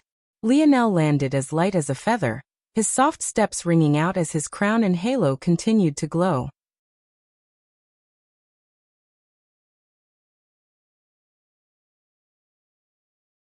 Chapter 1386. Published at 21st of November, 2022, 9:47 and 14 seconds AM. Chapter 1386. Let LT if audio player doesn't work. Press stop then play button again. 1386. Let LT many couldn't believe what they were seeing. A variant invalid was considered to be the pinnacle of their dimension, especially when one was at the quasi-sixth dimension like this one. Scarlet Star Force should have only been enough to place them on even ground. Not enough for Lionel to overwhelm one to this extent. However, he made it look like it was easy, as though there wasn't anything special at all about what he was doing. Lionel's mind was simply too focused, too cool, too calculated. Nothing escaped his vision. Even the slightest twitch was accounted by him, and countered in the most efficient way possible. At the same time, Lionel's spear domain lineage factor seemed to fuse with his dream controllability index. Now that his mind had entered the sixth dimension, the fuel given to his spear was on a completely different level. Every instinct, every possibility, every potential counter was refined to the absolute extreme. Lionel knew quite well that he was running out of fifth-dimensional Scarlet Star Force. Once it was gone, it was gone. He didn't know how the creator of had done it, but it didn't matter right now. All he knew was that this variant invalid would fall beneath his blade. The Steel Beast Master slammed a palm to the ground, shooting up. Its expression was like that of a roaring lion, furious and warped, the lines of his flexing features making him look more alien than anything human. It looked at its stump, the wound having already been cauterized by the residual heat of Lionel's swing. The constant burning made it impossible for its healing factor to kick in, leaving it effectively armless until it could break free from this situation. But, was that ever something that Lionel would allow? Even if he wasn't absolutely furious about the last moments of the gold-runed Rapax, where did this bastard get off thinking that he could do as he pleased with his woman? shouting and bloviating about their future children, and who wasn't now his queen, not bothering to even look down to notice that there was a furious man right beneath him. Lionel's spear swung out again, taking with it another arm. The variant invalid's expression was filled with shock. It had most definitely dodged. How had it still ended up losing yet another arm? And if Lionel could so precisely see through its movements, why hadn't it just taken its head yet? It was then that it suddenly sunk in for the Steel Beastmaster. This chapter upload first at Novelbin. Net. If you want to read more chapters, please visit Novel Next. Com to experience faster update speed. A low chuckle left its mouth, shining through his sharp teeth. It had spent its whole life as the predator, from the time it was an invalid, swallowing its own kin, to the point it evolved beyond that, and became a variant invalid, before eventually being recruited by the Three-Finger Cult. In truth, it was only chosen for this mission because it was the only one that could pass through the Rapax barrier. Once it brought Aina back, it wouldn't even be in line to use her, let alone claiming her as queen. This was meant to be its chance. Another swipe of a spear took out the variant invalid's legs and forced it to its knees. Lionel stepped forward, but he suddenly found that a fuming beauty had appeared to his side. Let it heal, Aina said slowly. Lionel cast a gaze to the side for a moment, and retracted his spear and even his armor. He took a step to the side and found a stone to sit on, removing a beast's cloth from the segmented cube to cover a small bit of his decency. A dull bang sounded as Aina lowered her axe hilt to the ground, her hair fluttering wildly. Despite being forced to its knees, the Steel Beastmaster was still more than a head taller than Aina. And yet, her aura seemed to stifle it entirely. For a moment, the Steel Beastmaster was stunned that this was happening, but a low rumbling chuckle eventually left it. In that moment, its arm stumps imploded as a jet of blood flying outward. But with it, it took much of Lionel's Scarlet Star force. Before the eyes of everyone, its arms regrew and its legs healed. When it rose up, its furious mane was back and the furious glint in its eyes was undeniable. Aina swung her axe the moment it stood to its full height. However, the Steel Beastmaster didn't even move, its torso flexing and its gaze looking down toward Aina without a hint of lost confidence. Clang. Boom. The ground beneath their feet shattered like cobwebs, but the variant invalid didn't move a single inch, its flexed torso meeting Aina's battle axe as though its blade was a blunt butter knife. The worst mistake you could have made was not killing me when you had the chance. I'll be sure to savor each and every one of your deaths, except for you, of course. You'll be the witness to it all. Aina didn't say a single word, at least not immediately. Her hair fluttered, her feet pressed into the splintered ground, her arms flexed and her thighs bulged. This chapter upload first at Novelbin. Net. The Steel Beastmaster's expression changed. A sudden overwhelming pressure pressed forward, nosing it off its feet. In the next instant, it found itself speed away once again, its body leaving harsh licks of flame in its wake as the atmosphere whined and groaned. Bang! The ground beneath Aina's feet sunk by another measure as the Steel Beastmaster skid along the ground. It quickly flipped to its feet, his expression filled with shock as it looked down. There was a shallow wound across its torso, barely deeper than a paper cut, and only about a foot in length. Compared to the rest of its body, it was impossibly small. However, it was just enough to drip with blood. At that moment, a strong suction force pulled at it. Though it quickly cut off the feeling, by the time it looked up, a globule of blood as large as its head had already appeared above Aina's palm. The blood thrummed with vitality, shimmering with blinding lights. Aina's palm drew an arc across the air, causing the globule of blood to spread into the form of a blade. An axe blade. Her battle axe stretched outward, allowing the blood to coat it. The effects of this blood would be far more powerful if she ingested it. However, she didn't want anything to do with this variant invalid. She didn't want its apology, she didn't want its remorse, and she most definitely didn't want its strength. She only wanted its death. Aina swung her battle axe as the Steel Beastmaster's expression widened. It suddenly realized that it was frozen in place, and there was absolutely nothing it could do to survive. It had been humiliated not just once, but twice in this day alone. This was how it would die. The variant invalid's corpse fell into two pieces, bursting into motes of light that flew toward both Lionel and Aina's bodies. However, Aina rejected it entirely, giving it all to the former. "I would advise that you not take another step toward that egg," Lionel said lightly, not even looking in Amory's direction.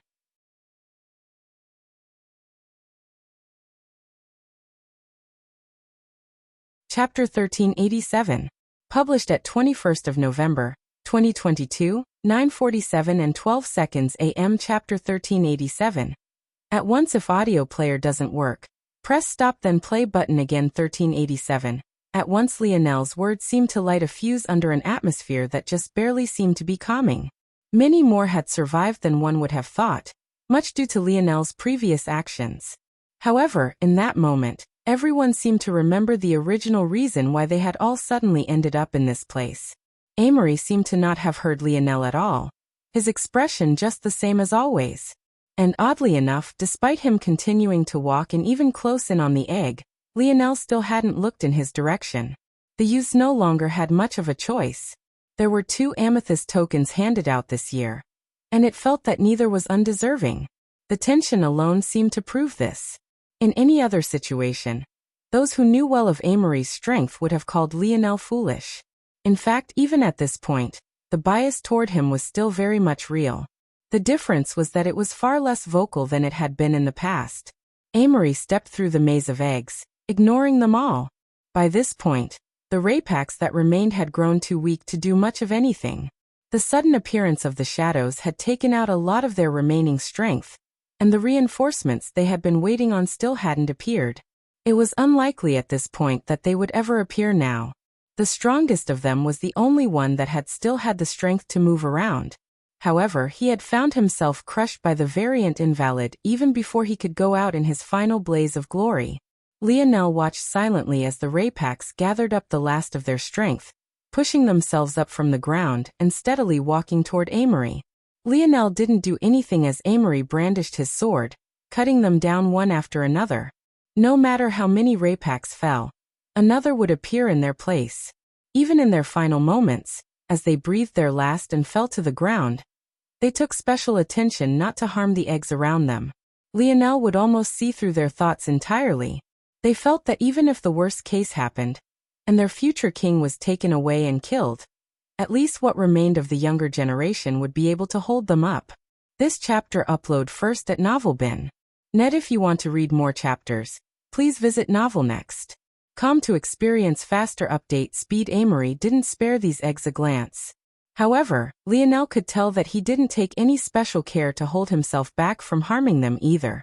If it wasn't for the Raypaks using their bodies, at least a dozen eggs would have already been sliced completely through, their lives becoming forfeit before they could even begin to live it.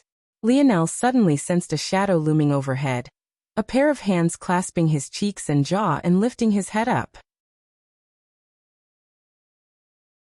He hadn't even noticed, but sitting on this damned rock, his posture had been as terrible as a Raypak's, slouched and curved, his gaze transfixed to the ground. With his back to everything that was happening, it was his internal sight that aided him in spectating everything. Aina felt her heart sink when she saw Lionel's expression. His eyes were sunken and dark as though he hadn't slept in years. His face was covered in sweat that drenched her palms, and his skin felt as scalding as the surface of the sun. He was tired. And how couldn't he be? Rage could only take you so far. Using a sixth-dimensional mind was taxing, wielding and restraining atmospheric Scarlet Star Force was taxing, claiming a quasi-gold spear was taxing. He hadn't even managed to have a break all this time. Ever since he had stepped foot into Void Palace territory, it was a constant battle, a constant war. The reason he hadn't moved to stop Amory yet was because he was using the distance the latter had yet to cover as a small buffer to catch his breath. And yet, Lionel grinned. "What? Am I that handsome? You look stunned." Aina was stunned for a moment, not even knowing how to react. She suddenly felt that maybe Lionel and his father weren't so different after all. "It's fine, you know. You don't have to save everyone. If you have been a little less stubborn, they all could have taken a lot of burden away from you." This chapter upload first at NovelBin.net. Aina wasn't wrong.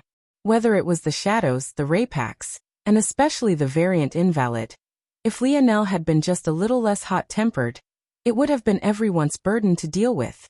Things had started off with Amory being the only tired one, to suddenly him having had the time to recover, while it was now Lionel who was coughing up a lung. Lionel chuckled. It was never about them or saving people. He just wanted to chop off a few heads.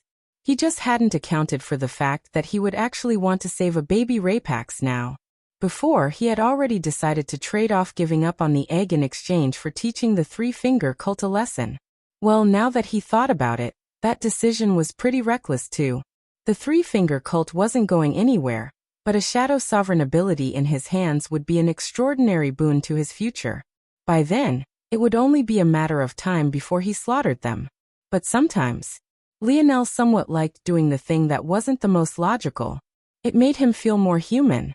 Feeling the warmth of Ana's small hands on his face, he smiled. A beauty being worried about his health was pretty nice. What more could a man ask for?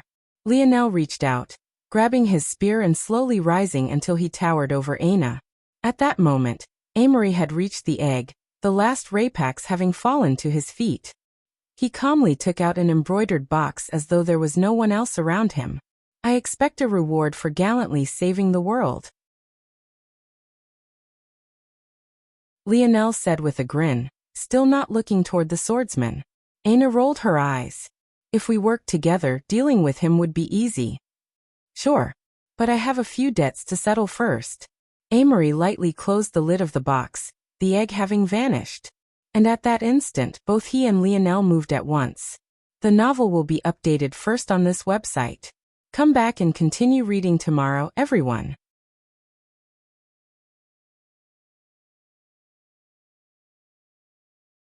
Chapter 1388. Published at 21st of November, 2022, 9:47 and 11 seconds AM. Chapter 1388. Clear line. If audio player doesn't work, press stop then play button again. 1388. Clear line. Clang.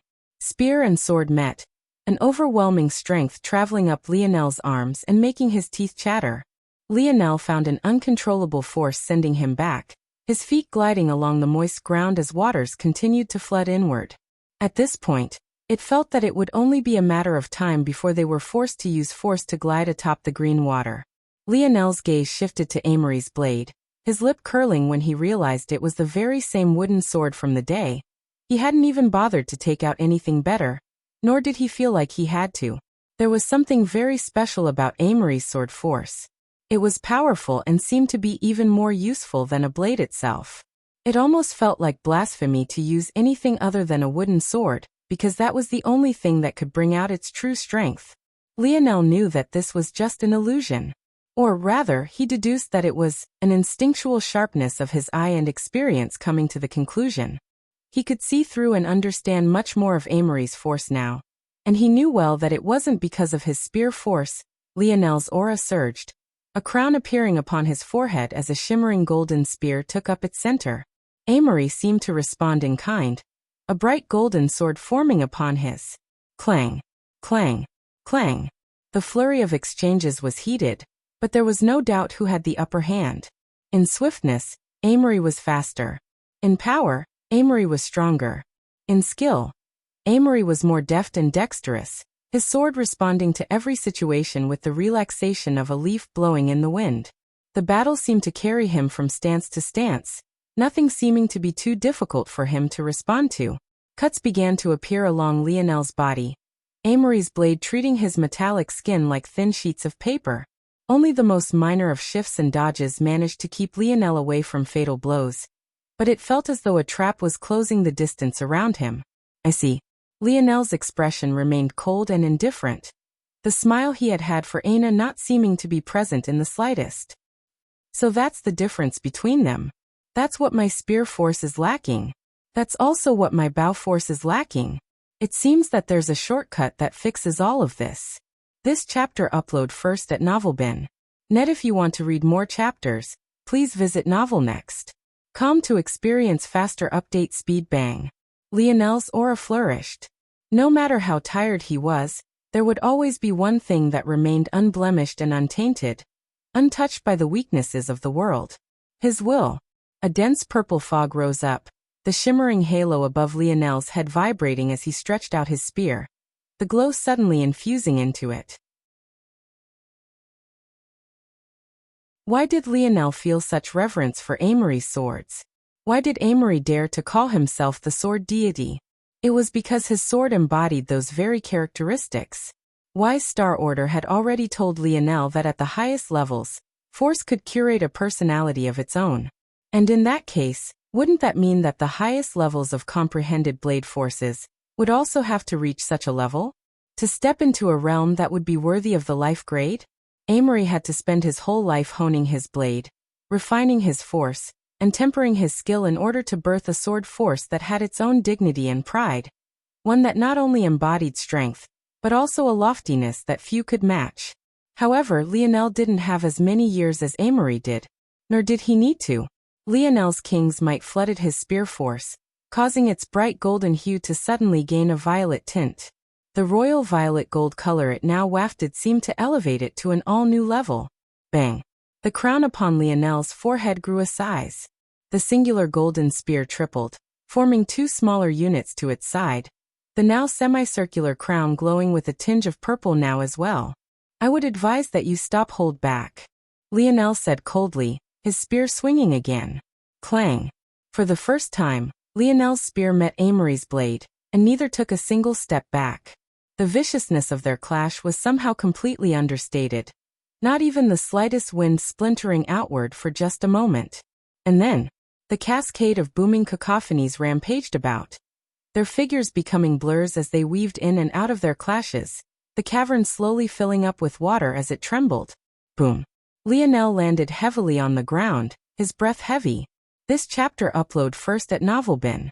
Net Amory landed lightly a distance away. He rose up his sword in a fencing stance, gazing upon his wooden blade with a curious eye. All right, he said lightly. His sword swished downward. In a single motion, it seemed to have flickered and vanished. When Amory's hand rose up once more, a completely different sword had taken its place, reflecting delicate blue lights as rays shone right through it. Shine. A sword howl rose into the skies. I'll show you a small bit of my power, so that you stop wasting my time. I've already said that your spear is weak and you don't deserve the ring on your finger.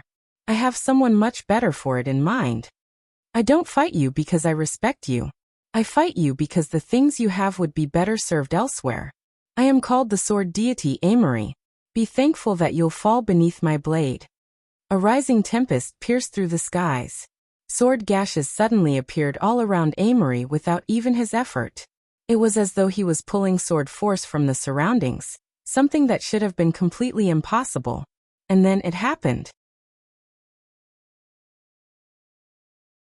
The sound of a shattering barrier resounded, and the howl of level 3 sword force roared through the battlefield.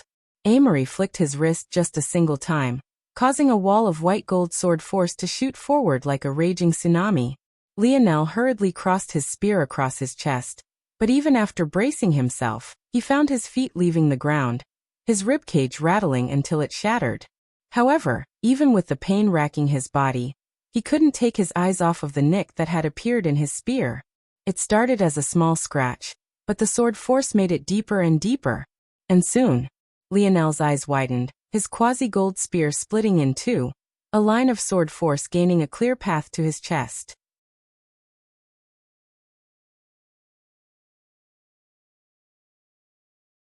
Chapter 1389. Published at 21st of November, 2022, 9:47 and 10 seconds AM. Chapter 1389. White Lions. If audio player doesn't work, press stop then play button again. 1389 White Lions PCHU. Lionel flew out, a large mouthful of blood flying from his mouth. But soon, the fountain became so large that no one could be sure whether it came from his lip or his torso. Bang! Lionel crashed heavily against the ground, his mind going somewhat blank for a moment. A blade force capable of slicing apart a weapon a step away from the 7th dimension. Even Lionel's Scarlet Star Force hadn't been able to destroy his current spear. It had weathered his breakthrough into Tier 6 with only some superficial cracks, and that was in the presence of the strongest fire force in all of existence. It was difficult even to wrap his head around what level of refinement a blade force needed to reach to be able to display such power. But even then, Lionel's mind seemed all too blank to even begin to parse apart something so complex. Compared to Amory, Lionel had only just entered the world of dimensions. He hated losing. In fact, that wasn't a strong phrase. He abhorred it to the very depths of his being. Losing wasn't something he ever really experienced before, but it seemed to be happening a lot in this place. He never really needed to put in any effort to win. And quite frankly, the state of the Milky Way galaxy hadn't done much of anything to change that mindset in him. Those people were weak too. There was nothing that could push him, nothing that could really excite him. It was no wonder he had so arrogantly proclaimed that he would become king of it all. It took his father appearing once again to remind him that there was a taller mountain out there. It was just that easy to get Lionel to change his mind state. A single word from his father, and everything seemed to relax. He allowed himself to open up again, but he had also become that same relaxed kid with hardly a weight on his shoulders. No, it wasn't that the weight wasn't there. It was just that he had seemingly transferred it to his father, letting him carry it for a while so that he could relax. But even with that being the case, he really hated to lose. He really hated it. It was funny for a person like him to have such a disposition. He had coasted through much of life. He coasted through school. He coasted through football. When he entered the dimensional verse, he didn't do much else other than follow Aina, so he coasted again. Then he got it in his head that he would become a king, but had he really put all the effort into that he could? He had definitely tricked himself into thinking he did. He had even abandoned the only woman he had ever really cared for, because he was so convinced that he was trying his hardest and his best. But was he? No. Not really. Everything was just too boring.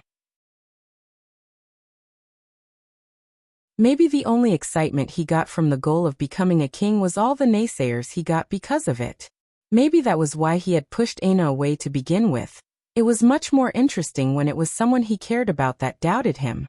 This chapter upload first at NovelBin.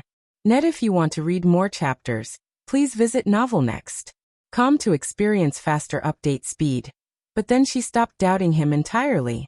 And then she became a thorn at his side, constantly reminding him of that very same boredom, again and again, until his father appeared. Like an angel swooping in from the skies, the old man centered him.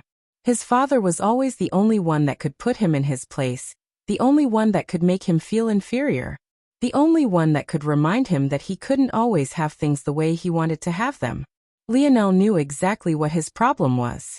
It wasn't a goal, it wasn't a lack of aspiration.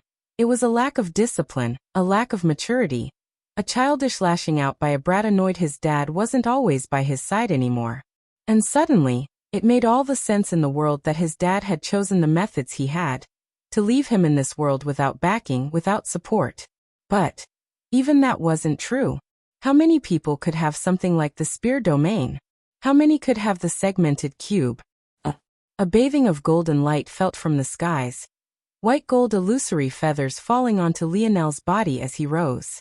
Alright, fine. I guess I can't have everything exactly like I want them. Lionel's palm flipped over, revealing the raging aura of a bow. The roar of twin white lions shook the cavern. An aura the likes of which none here had ever personally experienced before swallowing them whole. Amory, who had already turned away, suddenly looked back, only to find Lionel having already pulled the string of his bow tight. Level 3 bow force flourished, its howls swallowing everything in its path. For today, I'll just defeat you with my bow. As for my spear, if you manage to survive this, that is, you can taste it another time. Amory's expression changed wildly as Lionel's fingers released. Clang. The first arrow had already appeared before him in the blink of an eye. Amory quickly flipped a palm, retrieving his crystalline blue sword and parrying it away. But his hand ended up shooting off and into the air, his grip on his sword almost faltering entirely. Lionel took another step forward, and released another arrow. Clang. Amory's expression turned a fiery shade of furious red, his other palm having flipped over to reveal a second sword. This one a crystalline red. Clang. This chapter upload first at NovelBin. Net. Lionel fired again and Amory was nearly lifted from his feet, his heels digging into the ground. The latter released a low roar, his force flourishing and the whites of his eyes vanishing into an abyss of blackness. But as though he hadn't seen anything at all, Lionel just fired again. Clang. Amory's blue sword was knocked away again. Clang. Amory's red sword was knocked away once more. Clang. Amory's robes were torn to pieces, revealing a hidden armor within. Clang. Lionel's arrow landed in the same exact spot once more, knocking Amory off his feet, and sending him crashing into an opposing wall. A barrage of arrows seemed to fall from the skies. There was no technique, no deviations, it wasn't even a question where Lionel was aiming.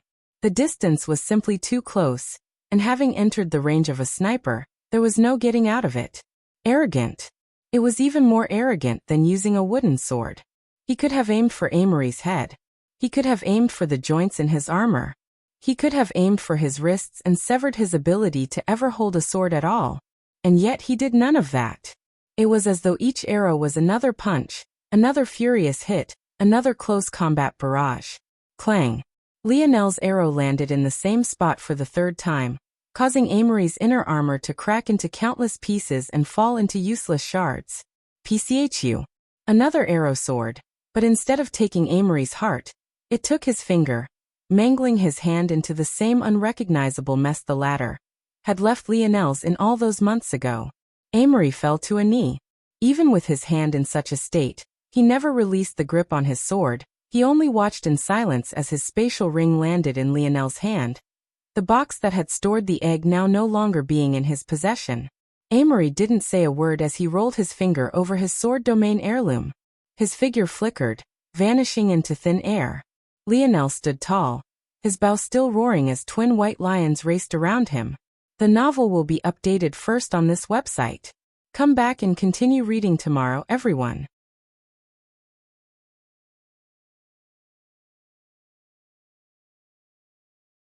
Chapter 1390, published at 21st of November, 2022, 9:47 and 9 seconds AM. Chapter 1390. Boredom. If audio player doesn't work, press stop then play button again. 1390 Boredom. Lionel's gaze remained impassive, shifting down to the bow in his hand before he shook his head. He didn't really feel any sense of accomplishment.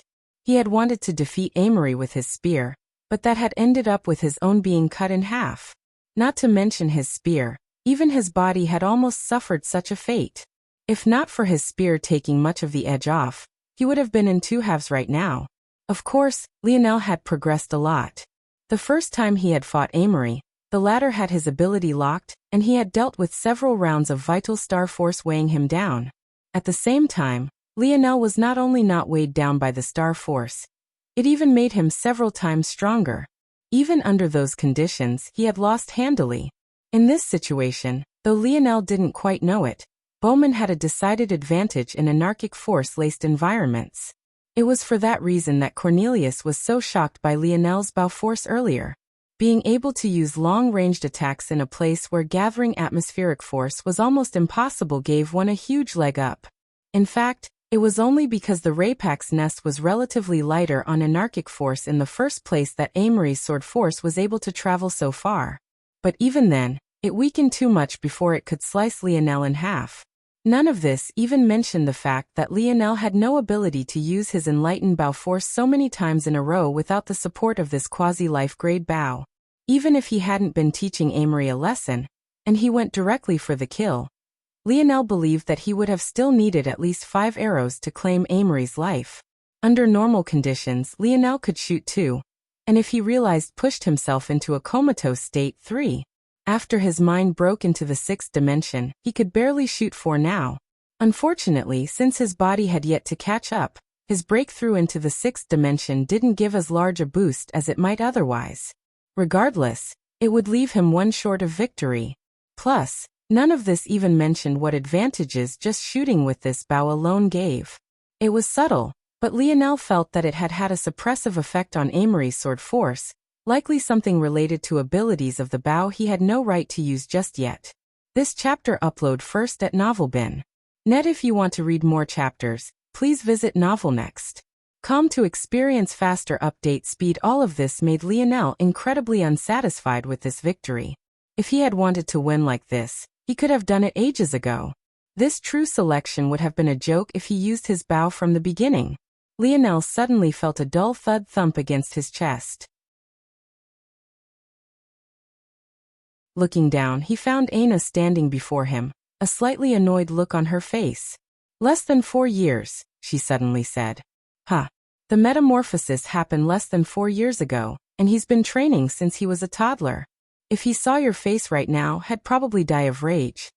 Lionel raised an eyebrow before he eventually shook his head and chuckled. He never cared to compare himself to others. When he told Conan to stop placing his limitations onto himself, he had meant it. He didn't care how many more years of experience, backing and knowledge Amory had than him. He still felt like he should be able to win his own way. "You're all so lazy." Lionel blinked, snapping out of his own thoughts to look at Aina again. "Don't look at me like that, I'm right. You can easily lose yourself in your work, giving the illusion that you're hardworking, but you only like to focus on things that are interesting to you, or things that give you the thrill of deduction, like finding out something new. But how often have you stripped things down to their bare bones and just swung a wooden spear 10,000 times in the same stance for days on end?" This chapter upload first at Novelbin. Net Lionel opened his mouth to respond, but suddenly found that he had no answer. Was he really lazy? Now that he thought about it, the only reason he was so fascinated with force crafting, at least in the beginning, was because his dad had challenged him. And now, just like Aina said, he loved it because every craft was like a new challenge, a new puzzle to solve, a new world to jump into. She was right. He had never really gotten to the nuts and bolts of things. Aina sighed seeing Lionel's expression. She remembered that at first, she didn't want Lionel to follow her because she cared about him and thought that his talent might not be great enough to stay by her side. Not until she got her revenge, anyway. But almost instantly he had flipped that thought of hers on its head. He seemed to improve all the time with hardly any effort at all. It was hard to tell someone like that they should be better and do better, especially when it worked so well. Lionel had an embarrassment of riches, but eventually the wellspring would come to an end. Eventually a quasi-life grade bow wouldn't be enough. Eventually, he wouldn't be able to travel any further in spear domain. Eventually he would have to travel to places he couldn't survive in with the segmented cube. And then what? Would he hope another rage-fueled tantrum would push him over the edge and give him the strength he needed? If you want to be a king, you should learn how to deal with boredom. Or else, when that peace you want finally comes, what are you going to do with yourself? Aina looked at Lionel seriously when she spoke these words. It was just a few short and simple sentences, and yet it hit Lionel like a truck.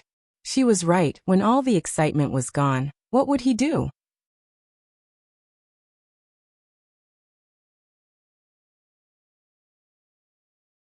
Chapter 1391. Published at 21st of November, 2022, 9:47 and 6 seconds AM. Chapter 1391. Really? If audio player doesn't work, press stop then play button again. 1391. Really? Lionel fell into silence, his palm flipping to return the bow to the segmented cube. He didn't quite have an answer. He never really thought about it. Even when he was with Aina, he never really thought about what their future together would look like. He didn't think about marriage, he didn't think about kids or grandkids. He never really imagined them growing old together either.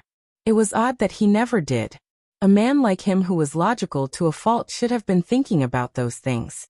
And at the very least, he should have talked to Aina about it at some point. But he never brought it up. Do you want kids? Aina, who had been staring intently at Lionel, was suddenly caught completely off guard by the question. She was baffled in one moment before she went entirely red. What are you talking about all of a sudden? Seeing her reaction, Lionel laughed, all his worries seeming to float away. She could be quite bold sometimes, but she could also be adorably embarrassed just as easily. The ebbs and the flows of this were quite peaceful and relaxing. Maybe there was nothing wrong with some forms of boredom. No, really, Lionel said after he finally stopped laughing. Do you? Aina's eyes darted around. She couldn't believe Lionel had really chosen this kind of situation to ask this question. But seeing that the answer was important to him, she bit her lip and nodded. How many? Lionel pressed. Aina was exasperated. What was wrong with this man all of a sudden? 10, huh? Lionel leaned in. Even with his hearing, Aina had spoken so softly that he couldn't hear exactly what she was saying. Was this really something to be so embarrassed about? As confusing as he was, this woman was even more confusing. She didn't even blink an eye when they got caught making out in the middle of a rapak's nest. Now she wanted to be all flustered? This chapter upload first at Novel Bin. Net. If you want to read more chapters, please visit Novel Next. Com to experience faster update speed, at least 10, alright? Aina snapped, her voice practically blowing Lionel's hair back. At least 10. Lionel's brows rose. Does that mean you want more than that? Yes. Aina placed her hands on her hips. Is there a problem? I'm doing most of the work anyway. Lionel blinked. It seemed that this was more important to Aina than he knew. To think that he hadn't even thought to ask before. She even seemed a bit defensive about it, as though she was afraid that Lionel would say no. Even without going down that path, Lionel could tell that saying no would really hurt Aina. Maybe even more so than those cruel words he had spoken that day on planet Montex. He could even feel the anxiety within her as she waited for him to respond. Lionel felt that he should have been able to guess this long ago. It was one thing for Aina to get super defensive and anxious over her experience with the puppet master back, when her psyche still wasn't completely whole. But for that to bleed over into her rage for the Steel Beast Master, as well long after her mind had been repaired, was a different matter entirely. What did both variant invalids have in common? Well, both them wanted to use her as some sort of sow to pump out babies for them. Maybe. The reason Aina was so enraged went beyond them just crossing boundaries any woman would have up, but rather because they were also perverting something she held close to her heart and cherished. Lionel smiled. What are you so worried about? Like you said, you're doing most of the work anyway. How about we start now? Lionel's smile spread into a wild grin. 1 baby, 10 babies, 20? He didn't really care one way or another. Aina sighed a breath of relief before she rolled her eyes. I'm ignoring you. She turned away and began to walk to who knows where. How can you ignore me? If we don't start now, how are we supposed to get to 20? Think of the gestation period. Aina's lips arched in a smile Lionel couldn't see as she continued to walk away. The relief in her eyes almost seemed palpable. This chapter upload first at Novel Bin. Net. Be serious, we need to find a way out of here. Aina stopped by where the green runed egg had been, waiting for Lionel to put it down so that they could go. She knew Lionel well enough to know that he no longer had any intention of taking the egg with him. I can think of a few ways, Lionel spoke as he took out the box once again. No need to take it too seriously. Getting out of here probably isn't all that difficult anymore. Just look at all the energy around us. Really? Aina raised an eyebrow. Really? Aina was a bit skeptical, but she didn't think he would joke about something like this. Look at you doubting me. How could you doubt your future baby daddy? You don't say it like that. I physically cringe. What, baby daddy? That struck a nerve. I'm going to slot that in with things you get wrong, like putting cereal in first. You're a terrorist to society, Aina snapped back. This terrorist would like to book a baby-making appointment. Really, if we don't start now, it'll be too late. I suddenly regret telling you this. It's real though. I hear having babies is harder at higher dimensions. The earlier we start, the better. Maybe for other women, but not for me. I can have a baby whenever I want. Lionel's brows shot up. He was going to ask Aina what she meant by that, but his senses caused him to turn his head instead, only to lock eyes with a young man. The two had apparently completely forgotten that there were others around them. That bow. Lionel didn't need to hear the rest for his gaze to narrow. The novel will be updated first on this website. Come back and continue reading tomorrow, everyone.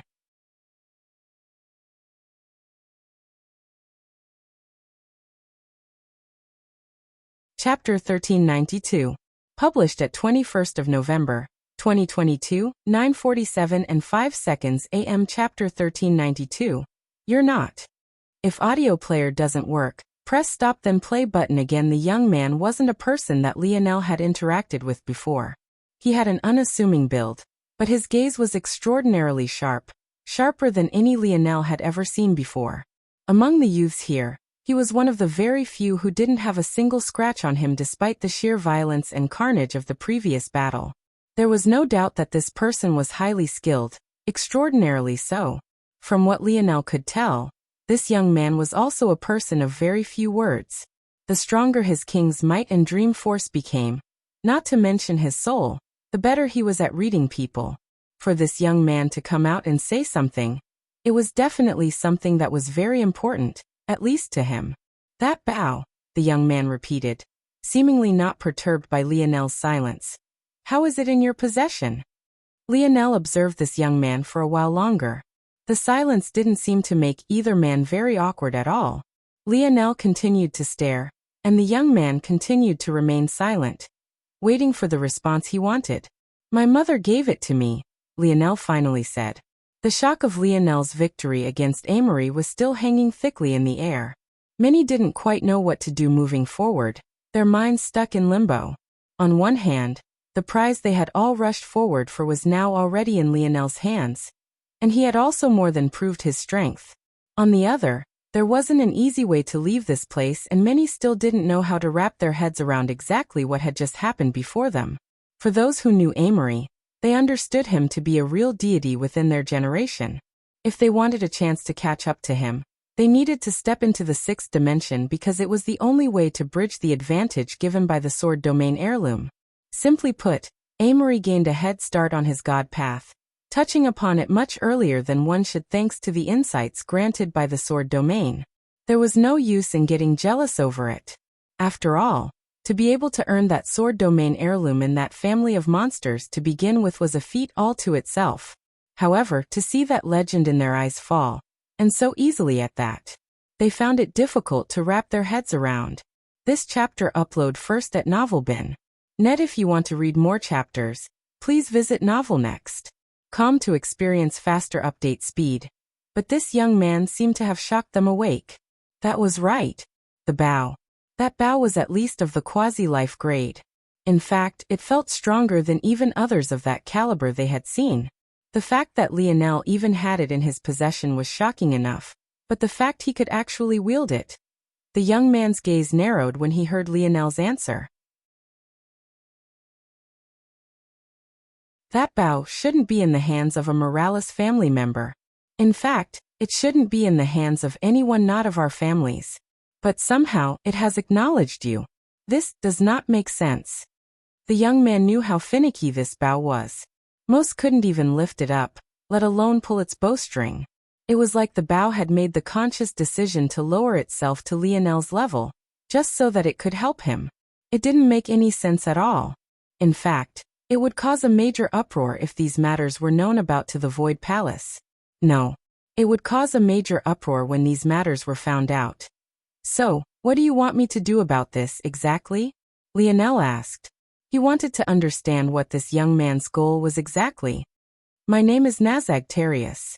I tell you this so you know I am not a coward, but also for you to understand that I'm also far more reasonable than most. If a member of my alliance were to see you with this bow, their first assumption won't be that you claimed it for yourself. Their first assumption would be your father has something to do with it.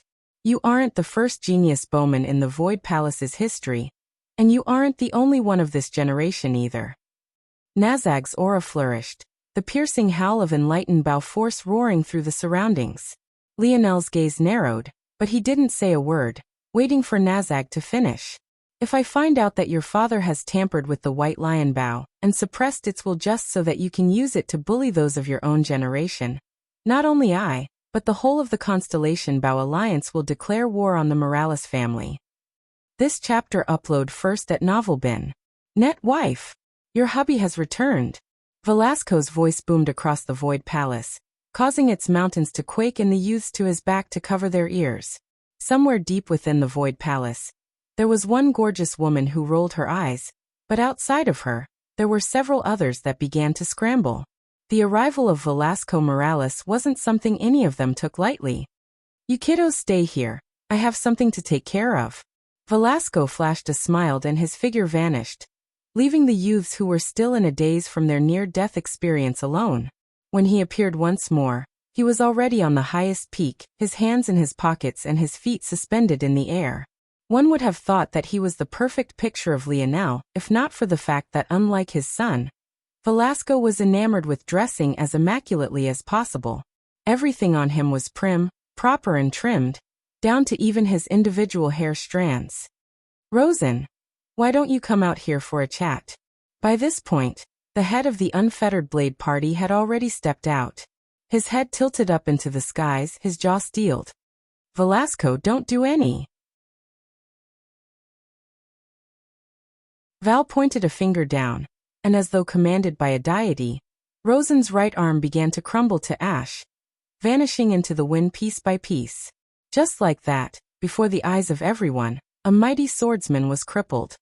You family should think a bit more before they act this time. Luckily for you, this failure and your arm are enough to calm me for now. Velasco looked away from Rosen, whose forehead was pulsing with veins and face was dripping with sweat. I've used too much power with this avatar. It's already about to fade away. Wife, wait for me, I am coming." With a step he vanished.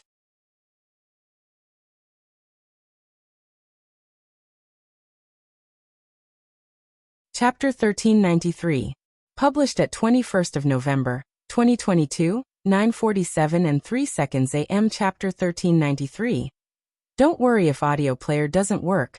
Press stop then play button again. The weight of Nazag's words were exceptionally heavy, so heavy, in fact, that those who truly understood what the ramifications of such a thing would be were left frozen in silence. A war between the Morales and Constellation Bow alliance wouldn't just throw the human domain into turmoil. It would be a near-extinction level event. With two powerhouses on that level fighting it out, the idea of protecting the rest of the human race would become nothing more than a joke. By before the dust even settled, maybe half the human domain would be embroiled in this war while the other half would simply be too weak to have participated in the first place.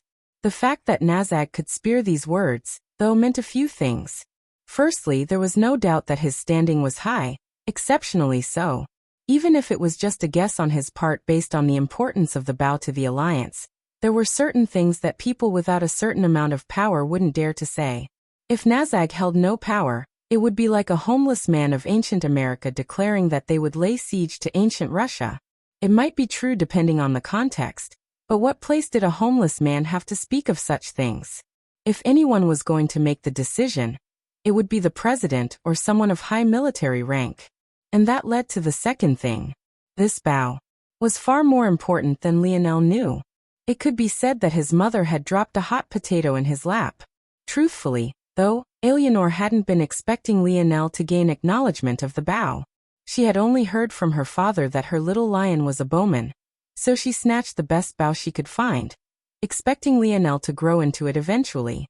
She could have never expected that there wouldn't even be a barrier of entry. Like this, Nazag's assumption was quite cogent from his perspective.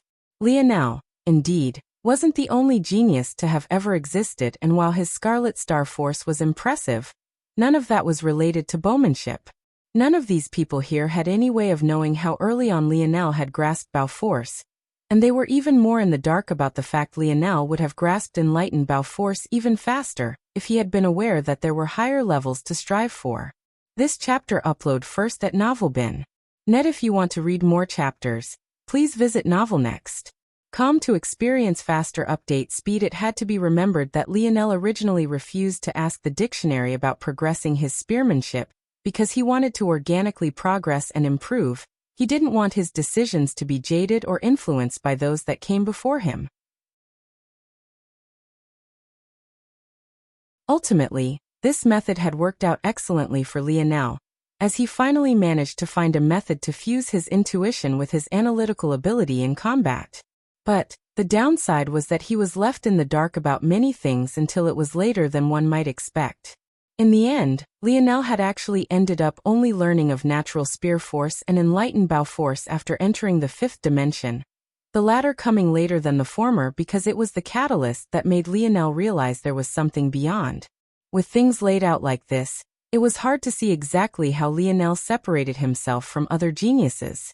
Or more accurately, exactly how he was supposedly a better fit for the White Lion Bow than anyone else that had tried to gain its favor. In Nazag's mind, with the information he had on hand, the most likely series of events was that Lionel's father, known for his extraordinary abilities as a force crafter, tampered with the bow to allow Lionel to use it. To those of Nazag's ilk, this was worse than a slap in the face. If Velasco had done such a thing, he might as well have pulled his pants down and pissed into their mouths. It was that foul of a mark on their history. Now Lionel had suddenly ended up in the middle of not just one, but two sweeping storms. On one side there was the Constellation Bow Alliance and on the other, there was the Sweard family. In the middle, there was the Morales family, and much of its current problems seemed to be Lionel's fault. It was then, amidst all the tension, that Lionel suddenly chuckled. His head turned back and looked toward Aina. "It seems I'm being underestimated again." Aina shook her head. "Blame yourself. Who asked you to try and act cool?" This chapter upload first at Novelbin.net about that baby-making appointment. Can you be serious? Lionel laughed, his hand reaching for the box and opening the lid. With a thought, he reached in and pulled out the egg, placing it back down where it had been and giving it a small pat. Just sitting there, the little guy was even taller than him. Lionel believed he even felt a little kick just now, causing his lips to curl into a smile. "Stay in this egg for a little while longer. Your race is much cuter like this." Lionel suddenly felt a hit to his waist. "How could you say that to a baby? Did you want to serve this baby up on a platter a few hours ago?" "So did you." Lionel cleared his throat. "Don't worry, even if our baby is ugly, we'll still love them just the same." Watching the two banter as though there was no one around at all, many weren't very certain of how they should be feeling. Did he just ignore the threat? What was happening here, exactly? "You all," Lionel looked up, having had his fill of teasing Aina. "We'll be leaving this egg here, but that also isn't licensed to take it. I'm going to begin drawing a teleportation formation out of here now. If you'd like to live, then you should probably forget your greed." Lionel spoke these words and then began to do as he said, his mind already becoming focused enough to forget everything else.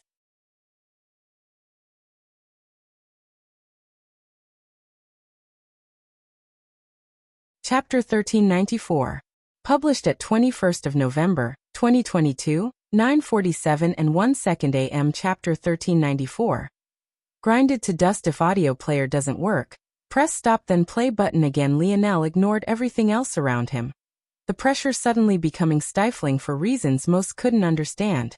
In recent times, Lionel had mostly learned how to control the leaking of his aura when he focused thanks to fully awakening his King's Might lineage factor, but he couldn't be bothered to do so this time. The level of focus he needed was much deeper now than maybe it had ever been. Trying to draw a teleportation array fit for a seventh-dimensional world was already beyond much of what Lionel should have been able to do. To try and draw one while also surrounded by dense anarchic force was another massive hassle. To make matters worse, even though they were technically surrounded by a large amount of energy currently, energy that could most definitely be used to fuel such a thing, this energy was in the form of life force and not spatial force, making the task even more difficult. This meant that Lionel not only needed a focused form of mass teleportation, he also needed it to be able to convert force toward another use case. In the dimensional verse, using one form of energy as another was nigh impossible. Like wise Star Order had said, these forces, especially at these high levels, practically had personalities of their own. To try and fit them into a box they weren't meant to fit in was basically impossible. However, there was good news too. For one, this was life force, not something unruly like Lionel's Scarlet Star Force. In addition, it was designed to be absorbed by babies. Granted, the Raypaks weren't exactly coddling of their young, not in the normal sense anyway. But a baby was a baby simply put. Compared to other seventh-dimensional forces Lionel could try to take control of, this would be the simplest. And that led to the second advantage Lionel had, visualization. It had to be remembered that the fifth dimension was all about unchaining the mind and removing mental limits on the body to unleash its true and full potential. In order to do this, techniques used visualizations and certain artistic conceptions as exercises of the mind. helping those that used it to strengthen and fortify their minds, thus facilitating its unshackling.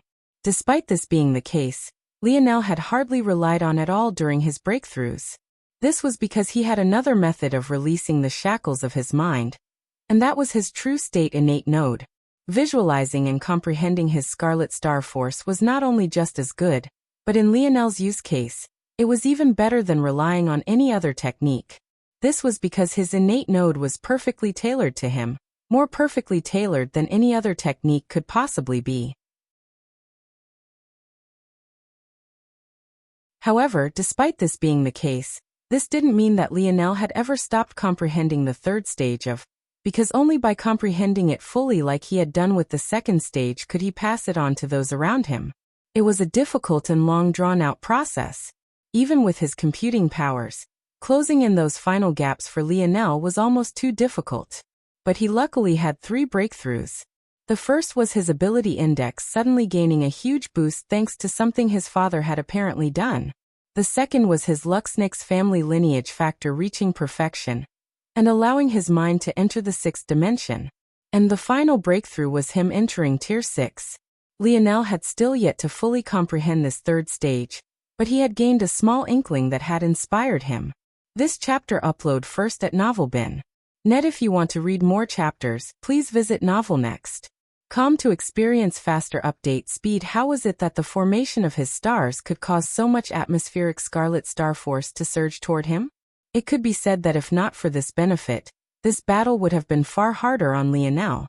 Of course, it only lasted a small time and eventually ran out, but if Lionel could trigger this more often without having to form a star, wouldn't he essentially gain the ability to use his Scarlet Star Force without any of the drawbacks?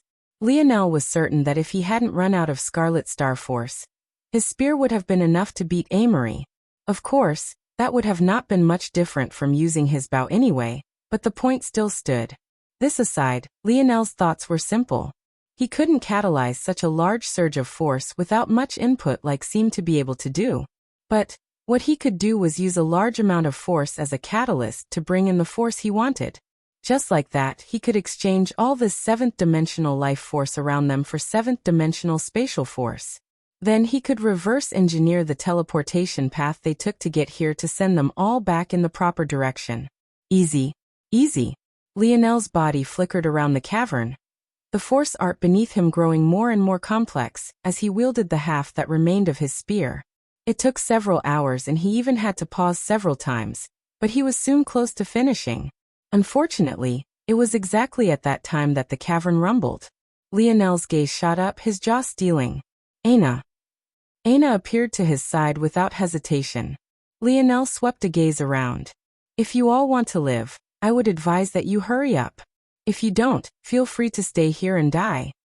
The sudden rumbling seemed to cause the prideful geniuses to forget themselves for a moment. One tried to take advantage of the commotion to swipe the egg, but they ended up with an arrow between the eye before Lionel could even do anything. Nazag lowered his bow in silence, not bothering to look in Lionel's direction. As for Lionel, he didn't have time to guess at or understand Nazag's motives. Maybe it was just his way of saying he didn't owe Lionel any favors anymore. Regardless, he didn't care. Lionel finished the final stroke as the youths of the Void Palace surged in. A wild green glow overwhelmed everything, blinding most. This chapter upload first at NovelBin.net. Lionel squinted, his brows furrowed tightly. He had created this array on the fly using a force art system he wasn't even used to. He hadn't been able to optimize things the way he would like. It was still possible for them to be stopped. If that happened, things would get more than just a little troublesome. 70%, 80%, 90%. At that moment, the ceiling was crashed through once again, a horde of Raypaks appearing. The lights had grown so bright that Lionel could hardly see what was happening beyond the bounds of the formation anymore. But he could just barely make out a ruined Raypaks cocking their arm back. Shit. Lionel's jaw steeled. Anything thrown by a 7th-dimensional existence was bound to be endlessly powerful. If it landed on the formation lines, or had enough force to disrupt the natural flow, they were screwed. The latter was far less likely since the vastness and quantity of force Lionel had used was too much. But as for the former, 97%, 98%, 99%. A beam of light that looked like black lightning shot through the skies. It was so dense in its blackness that all the light around it seemed to vanish. The beam swerved, shooting up until it was right above Lionel's head, and then barreling downward with an impossible-to-track speed. 100% boom. A roar of pain resounded. Lionel. Anna, despite her head and vision swimming, rushed to Lionel's side. At that moment, Lionel was pinned to the ground, an odd rod lying horizontally across his palm and shattering the gray land around him. Lionel's entire body was driven into the ground. His shoulder was dislocated, his knee was shattered, and every bone in his hand had been grinded to dust. The novel will be updated first on this website. Come back and continue reading tomorrow, everyone. The novel will be updated first on this website. Come back and continue reading tomorrow, everyone. You're tuning in to the Lee May's Sword of Destiny YouTube channel. We're so grateful for your support, and don't forget to subscribe to join us on this incredible journey through captivating stories.